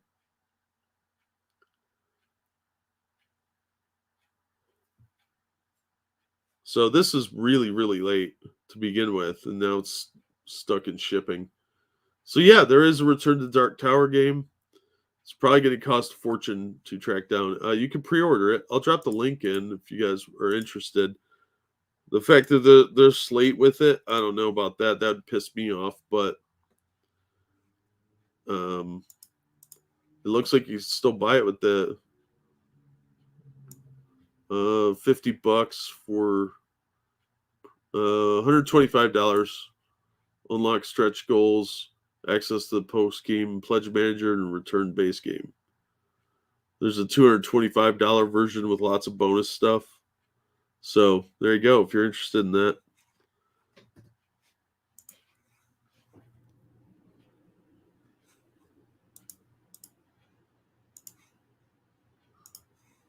So yeah, that Atmosfear game looked really cool.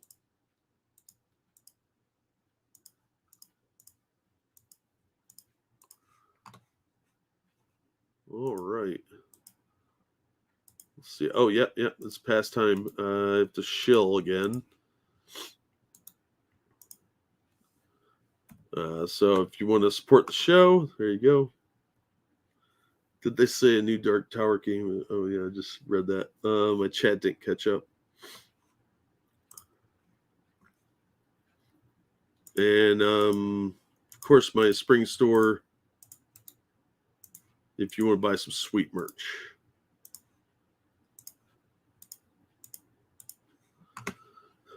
Alrighty, what's next?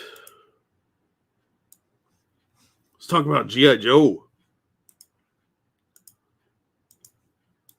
It's another IDW story. This is from Bleeding Cool. 1980s G.I. Joe cartoon universe finally returns as a comic book. G.I. Joe, A Real American Hero, was perhaps the finest television show of all time. I think that's a bit of an exaggeration. At least that was our opinion 40 years ago. Yeah, when we were all like 7. And we haven't found any reason to change our minds since. It's no surprise considering some of the talent that ran the show, including comic legend Steve Gerber. But nonetheless, the cartoon left a lasting impression on many fans of the era, of course. Unfortunately, greed caused the death of the classic Marvel Sunbow series after 2 seasons and a movie. And this show was taken over by DIC, which produced a far inferior version, robbing fans of the chance to see a 3rd season planned by the Marvel Sunbow creative team. The world was a less magical place.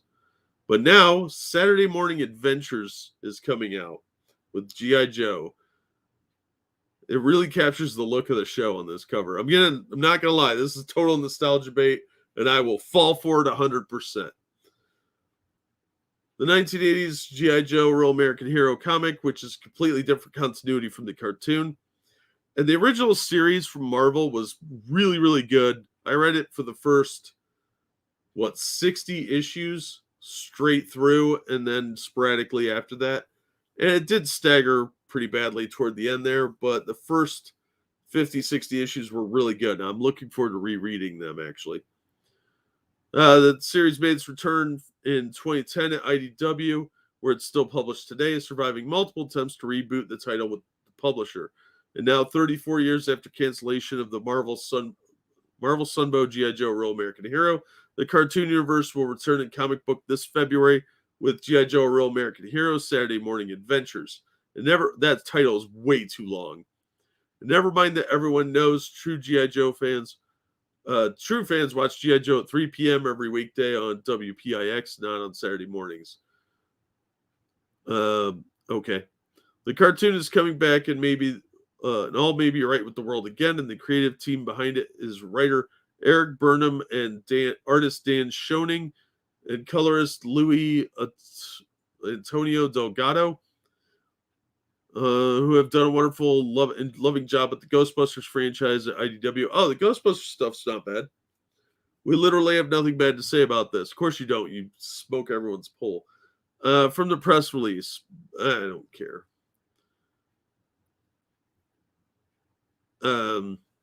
Okay, we take that back. We only have one complaint. This is only 4 issues and not an ongoing. That could always change. If this is successful, it probably could be an ongoing, but they're going to do a mini-series. I'm fine with that. It looks pretty cool, and since they have the license, they should make the most of it. Absolutely. Too many people have been doing G.I. Joe very badly. And the ongoing from IDW's mistake, in my opinion, is that they killed off a lot of the original characters and they aged people up. You don't have to do that in comic books. People can stay the same age forever. And by aging people up and killing people off, like they killed Snake Eyes, which was really dumb. It's one of the most popular characters. And they replaced him with some chick and another dude. And now there's 2 Snake Eyes. There's Girl Eyes and Dude Eyes. It's dumb and confusing. So I think that was stupid, but this might recapture some of that magic. So I'm going to give it a shot. I think it'll be fun. So if you like the old G.I. Joe cartoon, there you go. This is a thing that's going to happen in February, and I am looking forward to it. Sean, you're not wrong that could happen, but they've been doing pretty decently in the main Real American Hero, even though they aged a bunch of people out, and they're all like their 60s now. But they did do a bunch of woke stuff previously, and there were so many complaints they did cancel those titles. And I think that actually shows IDW is willing to listen at least a little bit, and that's a lot more than I can say about Marvel. So, and IDW does some pretty decent books. I'm not going to lie and say they're crap, because they've done some pretty decent stuff. And you just have to kind of be willing to look for it and take a chance sometimes. But I do like IDW overall. Oh, thank you, Baby Vaso. So much for that. I don't know much about comics myself, so I normally listen in the background.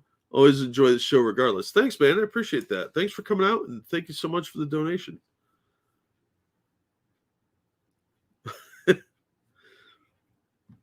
Well, we'll wait and see, Sean. Hopefully they'll stick to the spirit of the show.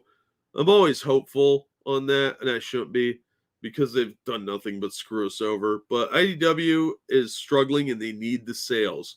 So if they're smart, they'll stick to the original and make it fun. IDW and American Mythology actually do good all ages books that younger readers can pick up into. And they need to find a way to market that better, because especially IDW has all these great licenses and they've done nothing but piss it away. Now, if they're smart, they'll find a way to get into some of these retail outlets with their books, because some of their books are pretty good.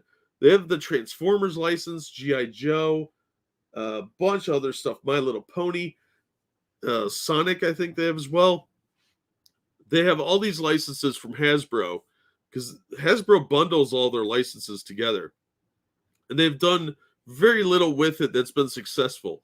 And they don't market it the way they should, because the stuff that is good, I mean, they have the Star Trek license. How do you not make that work? But they don't really seem to get attention. And they haven't found ways to really get in other locations. But since they joined with Penguin, maybe they'll get in more bookstores. But I think they really need to get a better marketing team. Kill off Chuckles in the first issue and I'll buy it. I'm not opposed to that either, Ginger. A couple of the characters were just dumb. Like, G.I. Joe, stop trying to make... You're just dumpster diving for characters now. It's bad enough when they had, like, the NFL guys in there, like the Refrigerator Perry, Sergeant Slaughter. That was just silly. So I wanted to introduce you to this game. Dicebreaker wrote this really big puff piece, and it's just fellatiating the company, but it did intrigue me because I'm really lazy and I don't like painting minis. And that's why Warhammer meets Play-Doh caught my attention. Necro molds. This game is called Necro molds. They come with little molds, and you use Play-Doh to make your guy. It's fun. In a split second, my precious miniature is gone. Reduced to the unidentifiable mound of colorful clay on the battlefield. It's devastating and hilarious. Well, we'll see about that. This is Necromold's Monster Battles, a board game best described as an unexpected meeting point between all-out miniature war games such as Warhammer and the beloved Play-Doh set of so many childhoods. Its appeal is an obvious one. Instead of using hard plastic miniatures, painstakingly glued together and painted over hours, yeah, F that noise, you form your molds out of malleable clay in a matter of seconds. They take to the board to do battle. If they're defeated, they get squished back into the Promethean matter from whence they came. Last one standing takes the win. It's very simple fun. I have to admit, this looks like something I would absolutely play. And you could talk a kid into playing this. Like, hey, Billy, you're 10, and I want somebody to play a game with. You won't understand Warhammer, but they could understand Play-Doh. So this is a way to brainwash your children into playing war games with you. Making your army is part of the fun, of course. You pick a crayon color pot of clay. Our starter set had a vivid Hulk green and Joker purple, and press a blob into the folding mold of your chosen miniature. It's real satisfaction to watch the clay ooze out of the book-shaped mold, along with the knowledge that you can use any leftover for a different model before opening it to reveal your fully formed figure. The models themselves are impressively designed to make use of the restrictions of clay. I don't care about what they look like. And look at it. Shave that. All right? You look like a douche with this hairdo and that. At least grow long hair and look like a heavy metal star instead of hipster D-bag. Sorry. My hairstylist in my free time, apparently. The rules are much lighter than Warhammer and its wargaming ilk. Players roll dice to determine which actions they can take, movement, ranged attacks, spells, before assigning those actions to different types of creatures they have in their army. Each creature has its own advantage and weakness and costs a different amount of your precious clay to create, limiting what you can add to your army. The basic rules are expanded slightly by advanced options for passive effects for certain monsters and smaller additions, but it never gets anything beyond easy to pick up. So yeah, this looks pretty fun. So it's called Necro Molds Monster Battles, and okay, these don't look like people I'd see play this game. So yeah, I'm gonna drop the link if you guys are interested, but it looks pretty cool. I think the concept is great, and I'm surprised nobody's done this sooner. Maybe they have and I didn't see it, but average playtime's 35 minutes. It's on Kickstarter. G.I. Joe versus My Little Pony. I would read the crap out of that. Blood Bowl, yeah. Yeah, it does kind of remind me of Blood Bowl, but all right, how much is this going for? The battle box is $40 on Kickstarter. It's actually not bad. Plus shipping, you're probably looking at about $60. But there's the article, and I'll drop the link to the Kickstarter as well, because you can buy it now if that's something you guys are interested in. I know we have some war gamers in the audience. So it raised 110 grand, which is pretty cool. When is this due out? Oh, it looks like it's already out.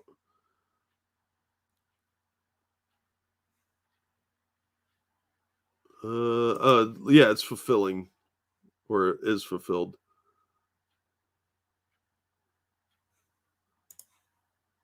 Oh, that guy with the weird hairdo with the chick. He apparently is the creator. All right. Well, it looks like the game's available. So I thought it looked cool. And I would definitely consider picking it up. Because I'd want to unbox that for my channel. And I would want to play that because it looks freaking awesome. You can play one player too, which is pretty surprising. But if you got kids, that'd be a good way to introduce them to the hobby.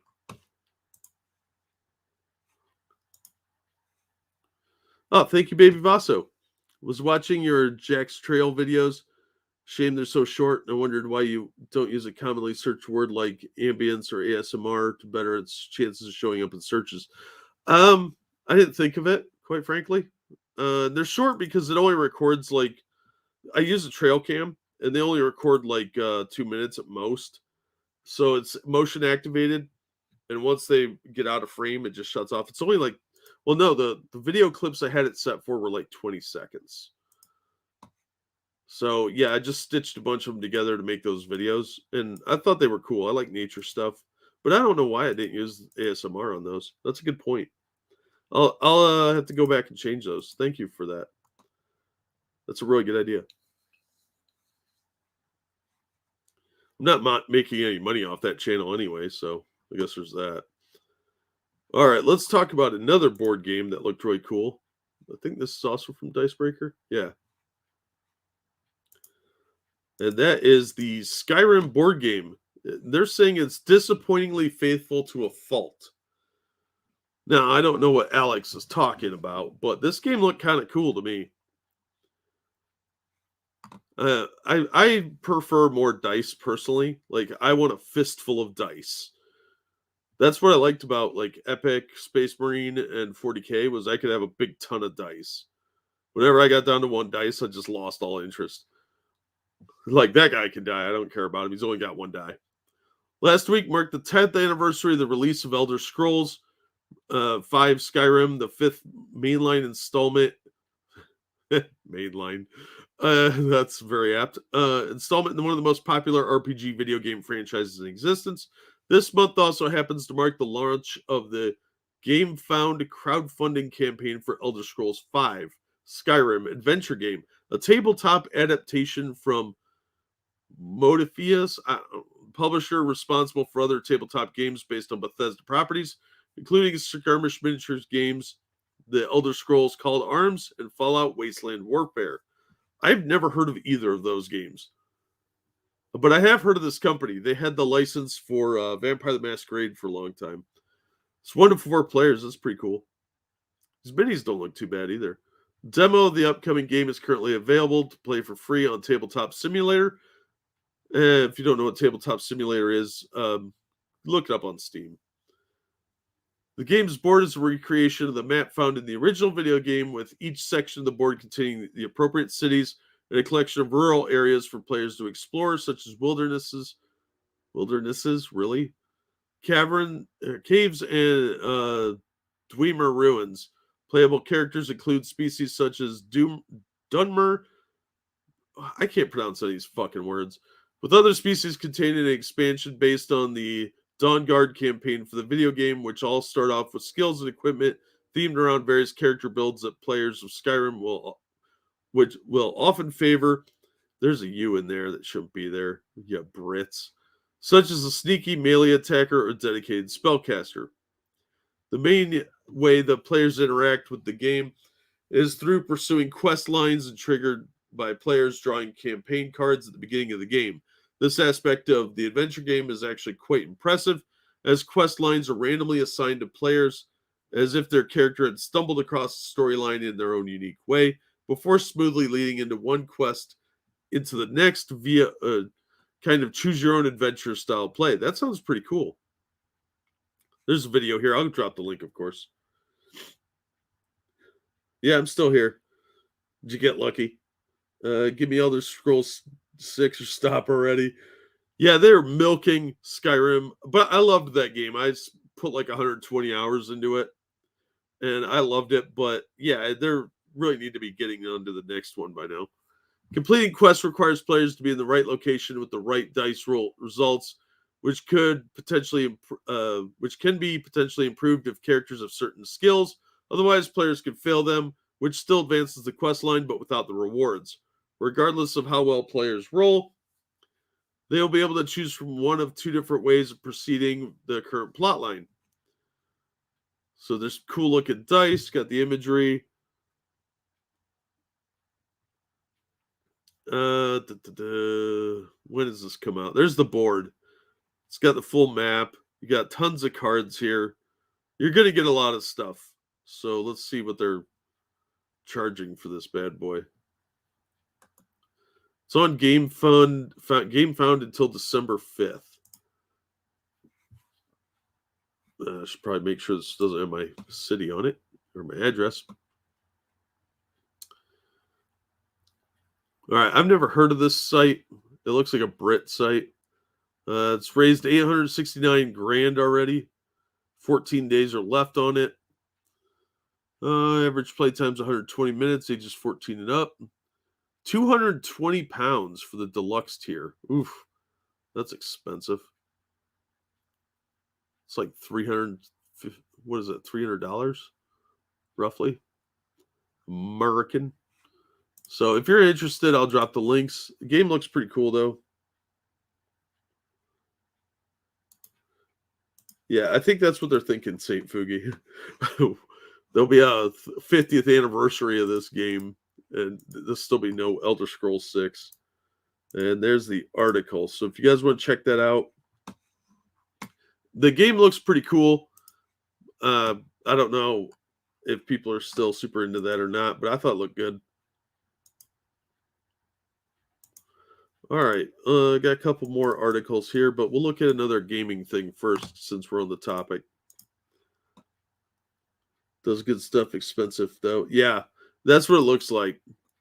I remember their vampire stuff was really expensive, but not that big into vampire. I have mild nostalgia for it, for the idea of it, but not the people playing it.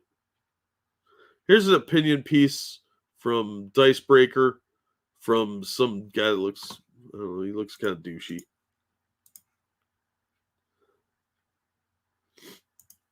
D&D 5e players are ignoring one of its central gameplay ideas, and that's a good thing.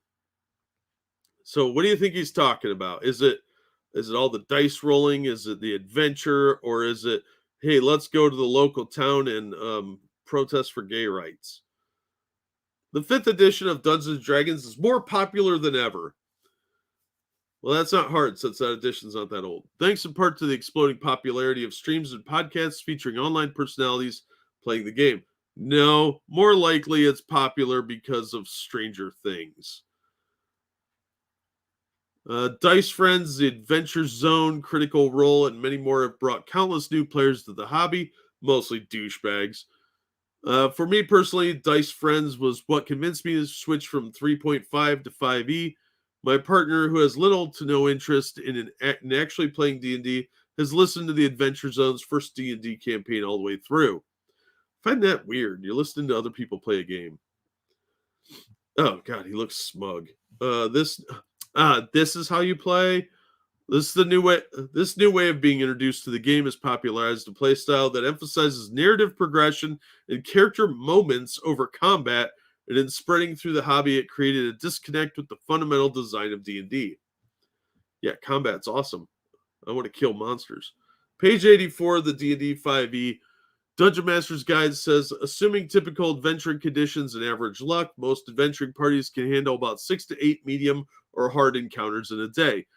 But sticking to this guideline is happening less and less, to the point where recent D&D 5 edition source books, like The Wild Beyond the Witchlight, predominantly feature non-combat solutions to all its encounters. Boring! Boring! You want to talk through things? Join Junior Drama Club. Join an improv group, you drama weirdos. This is not necessarily a bad thing. No, it's just a boring thing. My group and I have been playing like this for years now, and we've been having an absolute blast. You sound boring. Adventures are their best when they're modified to suit the kind of players going through them. Okay, why don't you just play live action stuff? I mean, play theater of the mind. I discovered my own dislike for random encounters while running D&D 5e module Tomb of Annihilation. The title kind of tells you what to expect. In the jungle's exploration section, I found myself struggling to think of interesting encounters every session, and I was sick of doing combat all the time. Talk about rolling dice is awesome. I was not the only one in my group who felt that way. One of my players told me after the fact that she almost quit the campaign because of how little narrative progress was being made, because we needed to do so much combat for the party to be a high enough level to do the rest of the adventure. You sound like a terrible dungeon master. You could have modified it if you were sick of it. We all agreed to switch to the milestone leveling system and skip forward to the next part. Combat for the sake of combat was taking way too long. Yeah, it can get bogged down sometimes, but that really depends on your players and how awesome it is rolling dice and how they need to recognize that. By the time we made it through the Tomb of the Nine Gods, I had done away with almost all of the random encounters. So what? My players wanted to explore the dungeons, solve the traps and puzzles, and engage with the story. So why didn't you try assigning XP bonuses for doing those and then just eliminate the random encounters? Convert that XP into solving traps or exploring or, looting, that sort of thing. Did you think of that, dummy? They didn't want to have to fight the two kinds of enemies that wander around over and over. So you could, I don't know, get the monster manual, find some new monsters and insert them. Huh? Did you think about that? Did you think that maybe there are other types of monsters that might fit into that game? Did you think of that? No, you didn't, because you're lazy and stupid. Top 7 D&D terrifying monsters. No, but fuck off. I'm currently playing in a homebrew campaign where combat is infrequent as well. Good for you. Nobody cares. We mostly fight boss-style enemies that are all important to the story. You play a video game. Good job. The problem is that we're powerful enough that our DM is using monsters with challenge ratings higher than our party's level in order for them to feel dangerous, but we don't always have the hit points to keep up with them. You know what? I can swarm you with kobolds until you die. And yeah, you'll kill a lot of them, but eventually they will kill you. When a single attack action from a monster can bring a character to near death because combat only tends to last 3 rounds at most, it feels like playing a game of Halo where everyone has a rocket launcher.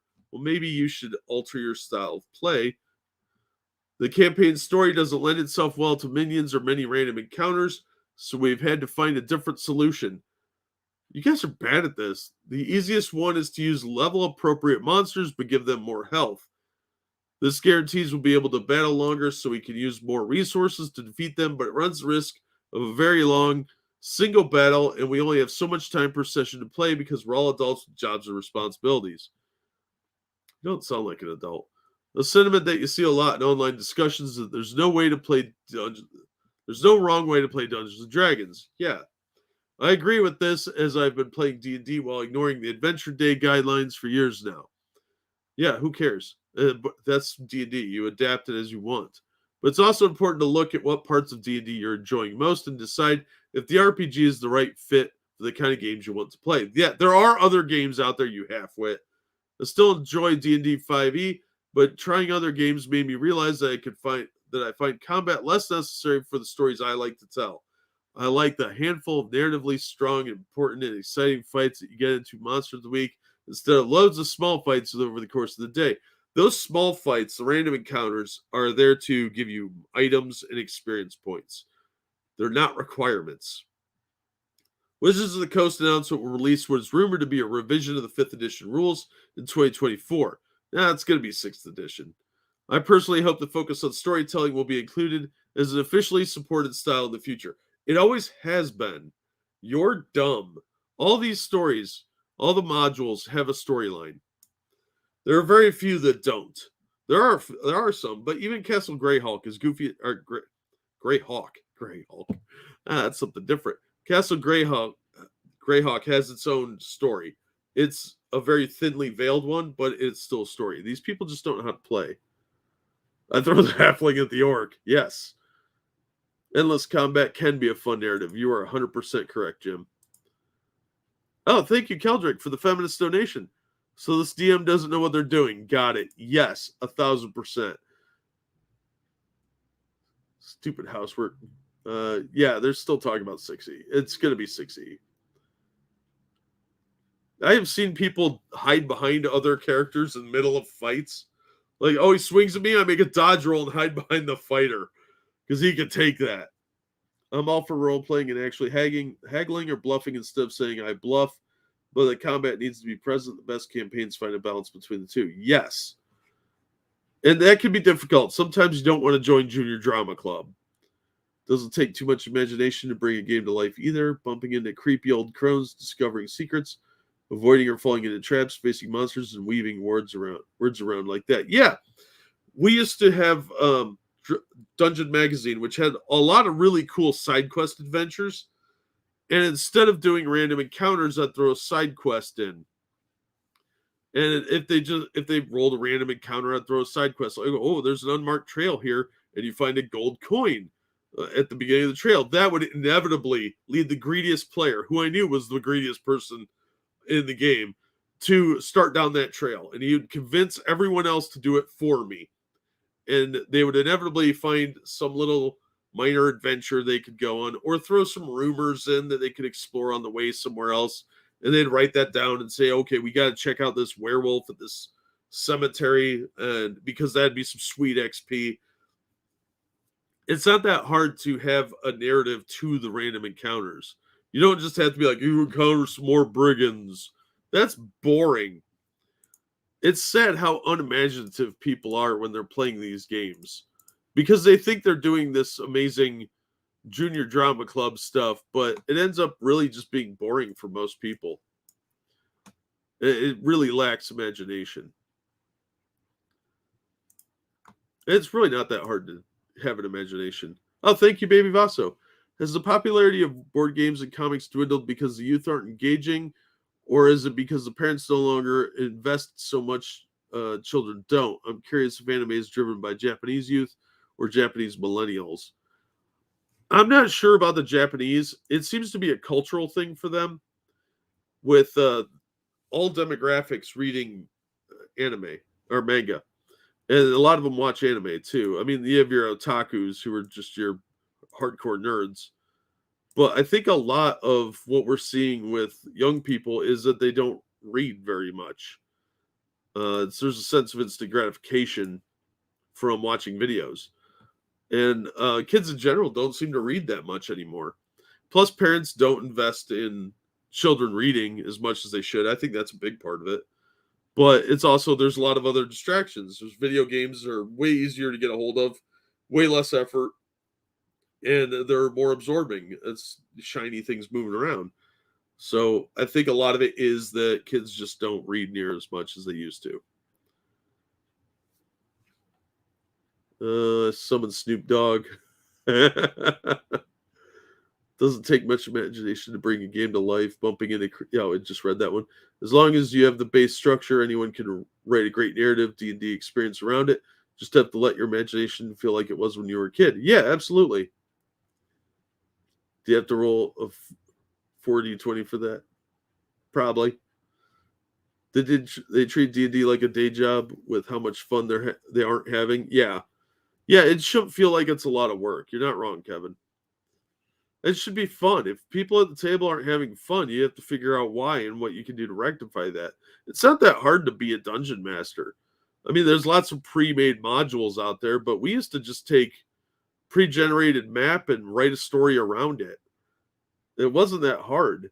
And my group was always easy because there was always like infighting, and I like easy groups. Like people that love combat are obviously my favorites. But there's a point where there's a story as well. And getting people off track, people get off track by themselves. They get off this main story track, and you got to try and work it in.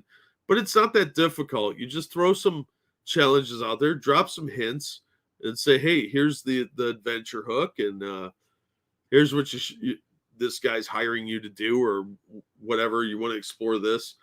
And then they come across adventure. It's not that complicated. There's lots of easy cheats for that. I used to have loads of percentile dice, maps, and things like that to roll for games as you go.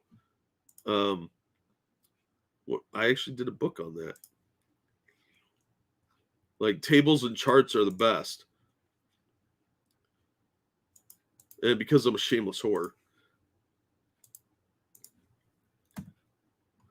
But yeah, I used to create all these charts and tables that would let me randomly generate stuff. Like, okay, we're at a castle. What kind of loot can they find here? I don't have to think of it on the spot because sometimes, you're distracted with other stuff and your brain just goes blank.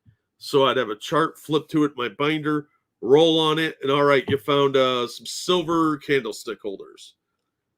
And you have a estimate silver value or gold value for it, and then you move on with your day, and they just write it down.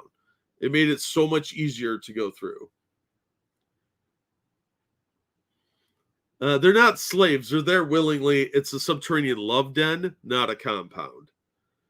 Doing long-running stories compared to a short 6 to 10 episode miniseries. I think that really depends.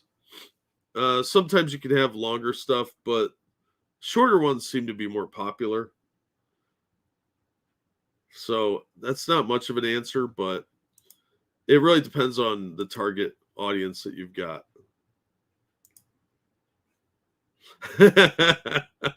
You're forgiven, St. Fugi. Love dens are for lovers. Handcuffs are for winners. Kamen Rider Revice assistant producer accuses Toei of sexual harassment and employee mistreatment.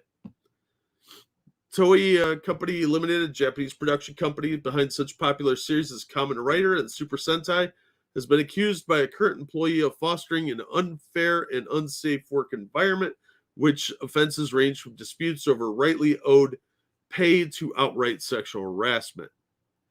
The post shared to something I can't pronounce, support union on November 12th, asking for help regarding her complaints. An employee, a woman currently working as an assistant producer on Kamen Rider Revice, whose further identity has thus far been withheld, explained that she had decided to join the Sugo Support Union, an individually affiliated labor union, in order to make demands and collectively bargain with Toei Company. So are these demands because she's joining a union, or is it because... There's some questions I have. Listening to the current situation and stories of the seniors who had left the field, I realized this was not an issue that affected only me, but a problem that has been prevalent in the company for a long time and has been left untouched, wrote the employee, as per translation of original post provided by the Something Network. Additionally, the lack of legal compliance has been exposed on shows and hero shows, and questions have been raised on social media.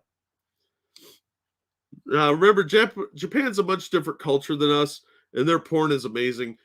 But these shows seem to have a little bit of misogyny attached, apparently. But I'm wondering how much of that is SJW influence on some of the people working there. One such problem promulgated by Toei, according to the employee, concerned the company's overtime pay system, which currently includes 45 hours of overtime per month with no compensation. You agreed to that when you signed on. And it's not uncommon for people to work ridiculous hours over there. In addition to that, the head of Human Resources Department explained to us that the reason Toei introduced the fixed overtime system was because we cannot control the hours in our work as producers. This is not in the nature of overtime pay. Currently, we are demanding that Toei admit that this fixed overtime system is invalid. On the topic of sexual harassment, the Kamen Rider AP alleged she had been sexually harassed by 2 staff members on set. The first was a freelance staff member in his 60s. Yeah, he's probably gross. She recalled that we exchanged line, a messaging app for business purposes, and he persistently contacted me. When I ignored his messages and left him on read, he called me on a cold winter day. He even held my hand. Did he hold your hand purposely, like sexually, or was he just like trying not to fall because he's old and might break a hip? When I consulted Toei's internal hotline, they were unable to give me a warning from within the company because it is not a criminal offense, and since he was a freelance staff and not actual Toei staff, they couldn't do anything. They ended up putting a vague notice in the staff room and called it a day. That sounds about right, yeah. The second, because these are vague allegations. The second, according to the employee, was a freelance assistant director. With the excuse, these are a lot of freelance words here. The excuse he called direction, he called me in just us two to make me stand in in a camera test where we stared at each other, and he ordered me to sit with him on the location bus. When I talked to my supervisor about it, he held an oppressive attitude against me. Later, when I met with him in another filming, he harassed me by not making eye contact, not giving me necessary information, overly reprimanding me. This sounds like a lot of nothing. When I became an AP for Kamen Rider Revice, I explained the situation to the producer, and he told me that if given the choice, I would remove myself from staff. She continued. The producer reacted with, "You're lucky to be popular in such a short period of time." Okay, that's a little sexist if you read it wrong. I would end up seeing my two harassers at work with them on set mentally suffering. Well, I haven't really heard a whole lot of actual harassment. The holding hands thing is pretty weird, though. Further, the anonymous employee described an environment of constant overwork, asserting during the production of Revice it was common to work more than 13 hours a day. The overtime hours exceeded the Karashi line official measures of excessive hours of overtime per month. However, after complaining to a producer, she found out that essentially nothing changed. Yeah, you just don't seem to be cut out for this job. Faced with the decision to either keep working and collapse or give up now, the AP stated she continued to work the same hours I had been working, but my strength did not last for a month, so I decided to temporarily leave because of adjustment disorder. And coincidentally, Toei Company Limited declared its health management policy to the outside world this month, she concluded. I think she's probably being hypersensitive. She's getting messages, that's one thing. You can complain about harassment, but that's not sexual harassment. Back in Charlie Chaplin's days, it used white folk for brown and Asian people. Yeah. Yeah, I hear union, and I think you're going to get fired. That's what I hear. She had to sit next to someone and stare at them. Yeah, that's weird, but I don't think that's harassment. Holding someone's hands pretty fucking weird, and that could be considered harassment here, but I don't know about in Japan. Maybe his hands were cold or something. I don't know. And there's not a lot of details here to work with, so I think this might be a bit overblown, and she's finding things that aren't there.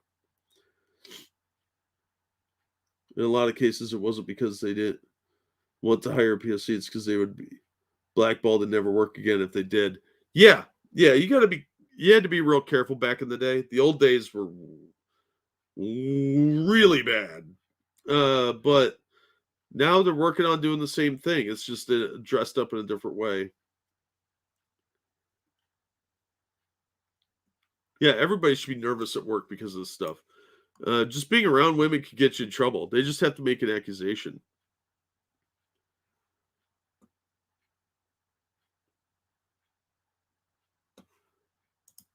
All right.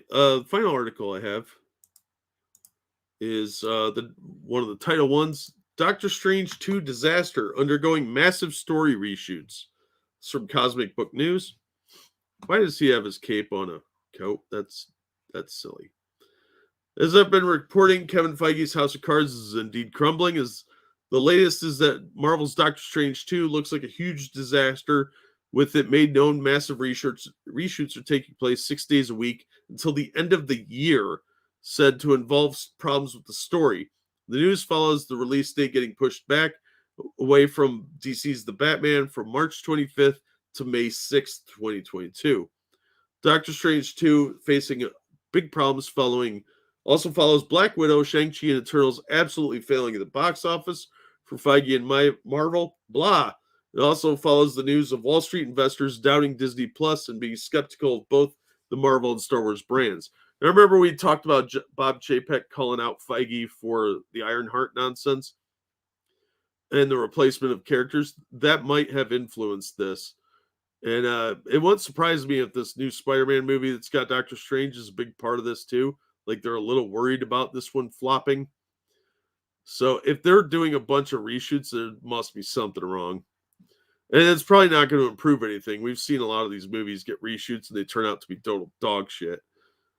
Regarding the massive reshoots for Doctor Strange 2, The Hollywood Reporter states sources have filled them in on the reshoots are significant and that the new shoots taking place in Los Angeles consist of additional photography and reshoots where Cumberbatch and company are undertaking 6 weeks of shooting, if not more, working 6 days a week. That says a lot about how bad this probably is. This sounds a lot like Solo to me, where they fired the directors like 3 times, and then the movie was just a total C- clusterfuck. Hollywood Reporter tries to spin things as if everything is all right. More on that below. But one source for the site cites notes that the amount of time is comparable to filming an entire movie. Yeah, a lot of movies are made in 6 weeks. Shit, there's been movies made over like 4 days. They're here until the end of the year. That's like a whole other movie, says the source. In addition, it was the YouTuber Grace Randolph that first mentioned the reshoots and delay for Doctor Strange 2, where Randolph said the reason for the reshoots involved negative reactions to test screenings for both Spider-Man No Way Home and Doctor Strange 2, as both films are said to be connected in fixing the story problems. That's not a good sign, because if there's problems with No Way Home, they can't fix them now. It's too far into it. It's not just because of the coof. Test audiences have felt the film needs some work. Both films, in addition to having story issues, Doctor Strange 2 is currently going through extensive reshoots, said Randolph in October. I hear not only to fix the story problems, which I heard were significant, but to add a lot more characters to Doctor Strange 2. Yeah, we're supposed to get like America Chavez and somebody else in that movie. Plus, they're supposed to be adding a few characters, and Scarlet Witch is like the central character of Doctor Strange 2. I hear they are adding a ton more characters because Marvel felt they were too light on Easter eggs to please fans. That's a dumb move. Just make a good movie. This is supposed to be the multiverse of madness, not the multiverse of meh. But overall, it's still playing out very much like a Doctor Strange movie and not like a de facto Avengers movie, as we've seen in the case of some other standalone films.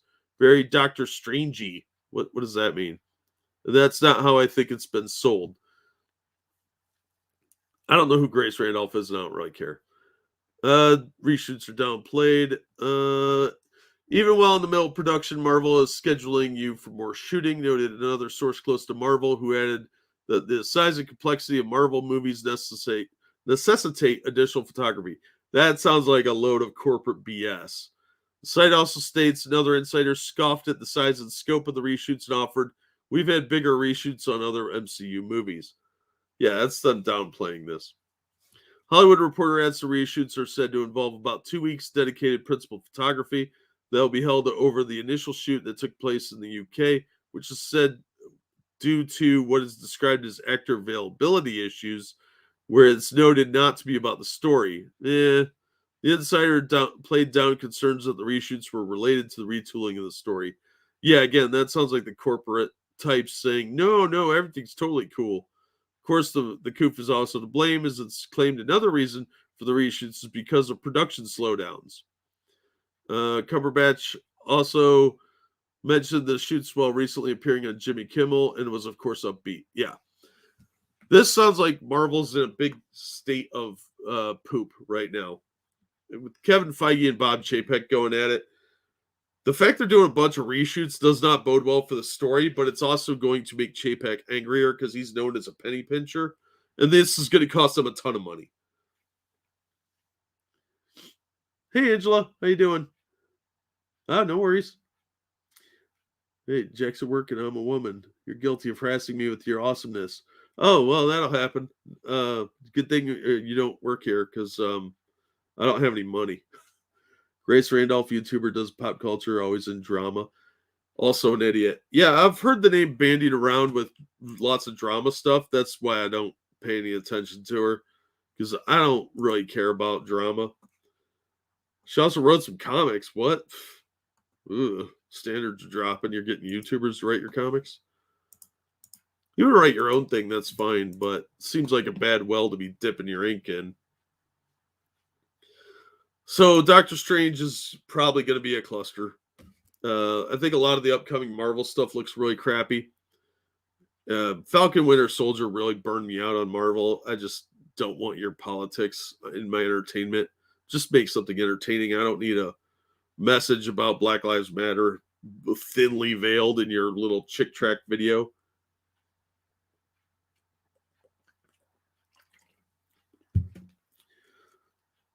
So that's what's going on. That's all I had for today. Hope you guys enjoyed the show. If you have any questions or anything, we'll give it a minute for that. But thank you so much for the donations. You guys are awesome. If you're new here, like, share, and subscribe. All that. Don't care about drama? Well, I don't care about boring drama. The comic book drama stuff is really lazy.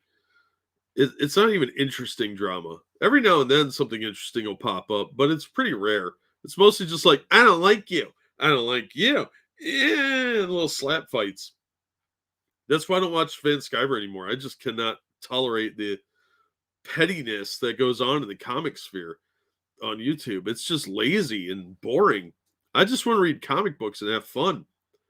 I don't want to listen. I don't want to read woke comics. I don't want to listen to people whining about some other creator they don't like. It's boring drivel.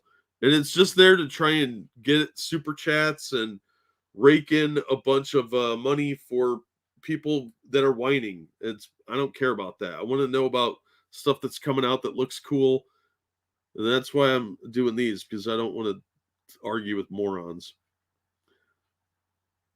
Yeah, I'm looking forward to Doctor Strange as well. I'm hoping it's not good.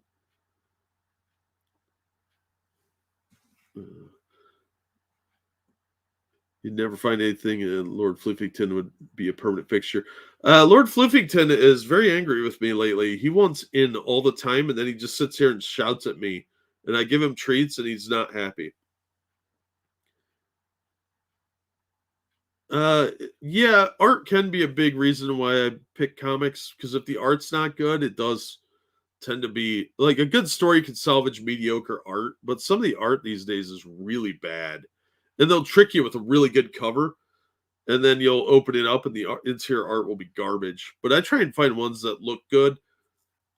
But yeah, there's a lot of comics that have really bad art that I just won't buy because they have bad art. Can't hear anything for little kids running through the room screaming. Oh, lovely. Ghostbusters Afterlife was good. Oh, I'm glad to hear that. I really want that to be good. I'm hoping to go see that later tonight, but I probably won't be able to. If you don't think that Gatekeeper's artists on a lesser budget. I think it does kind of restrict people. Like I give a lot of latitude to indie art because you're on a much more fixed budget, but Marvel and DC have no reason for that. They have no reason for bad art. If you're forced to buy bad artists, just cancel the book. So yeah, I would rather see indie art in that's like mediocre, because they're still working on their stuff usually, or there are artists that won't get a break otherwise. So I'm a lot more flexible on that. And as long as the story's good, I'm okay with it. Like I said, a good story can salvage mediocre art, but a bad story can't save good art. Good art can't save a bad story. And there's been a lot of books where the art's pretty and the story is just total trash. That's one of the reasons the 90s failed so badly. Have fun, Fugi. Might be a good idea to let him in. It's going to be pretty cold this year. Yeah, I'll let him in the winter because I'm usually up overnight. So I'll let him in when it's really cold out. But he's an outside cat, and he doesn't like staying in. He hates doors. So anytime a door is shut, he'll go over and try and open it. He's a weird cat, but yeah, he doesn't like the front door closed. Cover's the only place they're willing to spend money. That's not a lie at all. That is so true. Dynamite is notorious for that. They have some really, really subpar art behind great covers. Floofington wants attention. Give him the pettings of a legendary artifact. The slashing claws of doom will be applied. Yeah, he tore me up earlier tonight. My hands are all dry, and I got scratches all over him from him. Soy boy voice is awful to listen to anyway, regardless of bitch slap fights. It's time for men to remind the world just how fucking fantastic they are. Absolutely. That's why I liked comics, because when I was a kid, heroes were heroes. Now they're a bunch of whiny babies in tights. They sit around and navel gaze, and it's all girl power nonsense. They do know that majority of people that read comics are men, right? And they want idealized version of men and women. Instead, we get a bunch of people crapping over each other. Well, it's good seeing you, Baby Vaso. I'm glad you enjoyed the show. 5 pages of eating and standing around talking. Yeah, okay, you're not wrong. Radiant Black will always be a great example for that. Radiant Black issue 2. They broke up the storyline for 8 pages of sitting around eating oatmeal. It was one of the most boring things I've ever seen in a comic book. Sitting around eating oatmeal talking about getting a job. What a complete waste of time. This is not a TV show. Sum that crap up in like a page at most. That should have been a 2-panel exchange. Then it could have been summed up very succinctly. Instead, they got to pad it because they're afraid to take chances. They don't want to show too much violence or action. They can't show the hero being heroic. They got to make him this navel-gazing, insecure dweeb. It's awful. Yeah, they can always reach out to female audiences. You're not wrong, Baby Vaso, but they're not reaching out to women in a way that will bring women into the medium. Not a lot of women want to read superhero comics, and if you tone down superhero comics to try and appeal to women, you'll lose both audiences because women don't want to read it to begin with, and the men will leave because it's boring.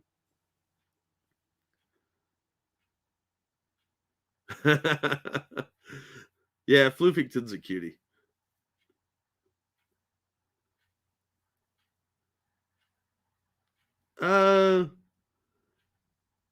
Isn't that insulting women? That's insinuating they're boring and can't identify without politics. No, I think women's literature is different. Women are attracted to different things than men are. And most women don't want to read action and adventure stuff. It's just the way the genders are, whether you like that or not. I mean, the politics stuff, I think, is really only appealing to the people writing it and maybe their friends, so they can say, look how stunning and brave I am. There are a lot of women's literature stuff. They tend to focus more on relationships, not necessarily romantic relationships, but personality stuff. And that translates well to literature, but comic books really don't and haven't done that for a long time. They used to do romance comics, but young women will read comics occasionally, but it's just not that common for women to be that interested in comic book formatting. A lot of women like the damsel in distress wrapped around in a strong woman who isn't a man, feminine, strong, and still okay with being saved when in trouble. Yeah, you can do that, and that's the problem though. Is when they're writing women now, they write them all as strong, independent women that don't need no man. When a strong woman doesn't have to be hyper masculinized, they can be a strong person and still be feminine. Mary Jane used to be like that in the comics. She was an independent woman. She didn't need Peter. She could do things on her own, but they were still in a relationship because she was a female character. And yeah, Peter had to save her occasionally because he's got superpowers and she doesn't. So yeah, it's a delicate balance, but I knew a couple girls that read comics, but there weren't that many, and I never see that many women in the comic shop. There are a few, but percentage wise, I would say it's 80-90% men reading comics, and most of them are in their middle age. They don't really make that many comics for young people, and when they do, they don't advertise them or push them or make them accessible to kids. A $4 or $5 price point is not something kids can afford, or that their parents are going to take a chance on. Alterna had a good idea with a low price point, but they're basically have to order from their website now. It's a hopeless endeavor, isn't it? The same for cartoons. My Little Pony is carried by men, but other than that, I can't think of any successful cartoon. Yeah, the cartoons now are really kind of crap. My Little Pony. See, when we were kids, you really didn't have a choice in your programming. You watched what was on, whether it was She-Ra, which appealed to both boys and girls. Same with Masters of the Universe. You watched what was available. You watched My Little Pony if you had to, or Mon-Chi-Chi or Care Bears, which were largely more female-centric. They were about cooperativeness and story and character development, where the boys' stuff was tended to be more action. But they still had female characters on the boys' shows because girls watched it too. And those characters were just as good as the guys for the most part. They were competent. You know, they may not be the main character, but Now the attitude is a supporting character that's female is inferior because she's not the main character. And that's just not the case. I didn't really watch Steven Universe. I hated the art style. Thought it was stupid. Yeah, Gladius. Warlord was a great book. It was about a guy, but there was always a female supporting cast, and they were usually love interests of some type. But he had a female sidekick that could turn into a cat that he had zero romantic interest in. They were just hanging out together. And there was another woman that fell in love with him and then kind of betrayed him because he didn't feel the same for her. There was a whole triangle, but it was a sub story, and that was a great book. I wish they'd bring that back and do it well. Is there anything the woke haven't ruined yet? If there was, I can't think of it, and I wouldn't tell anyone anyway because then they'll think to infest it. Used to buy my comics at the Dollar Tree at Dollar Store. Yeah, they used to have those 3-packs there, and now they have Peachtree Playthings does the Disney books out, and they have those at a lot of Dollar Trees. I like those. I thought they were really well put together. I've read a couple of them now, and they were surprisingly well done. And it was just old Disney stuff that wasn't released in the US that's been translated.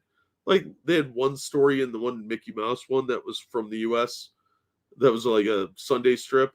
And the rest were all from like Italy and translated from Dutch, stuff like that. They were only $1. Then I got mine at Walmart, and then I saw them at Dollar Tree. They're pretty hard to find too because they sell out. Prefer the boys' cartoons. They were awesome. He-Man, Thundercats, Battle of the Planets, just epic. Yeah. And again, they had female characters on there that were part of the show. They were main characters, but they weren't necessarily the lead. Thundercats was really about Lion-O, but the other characters were main characters.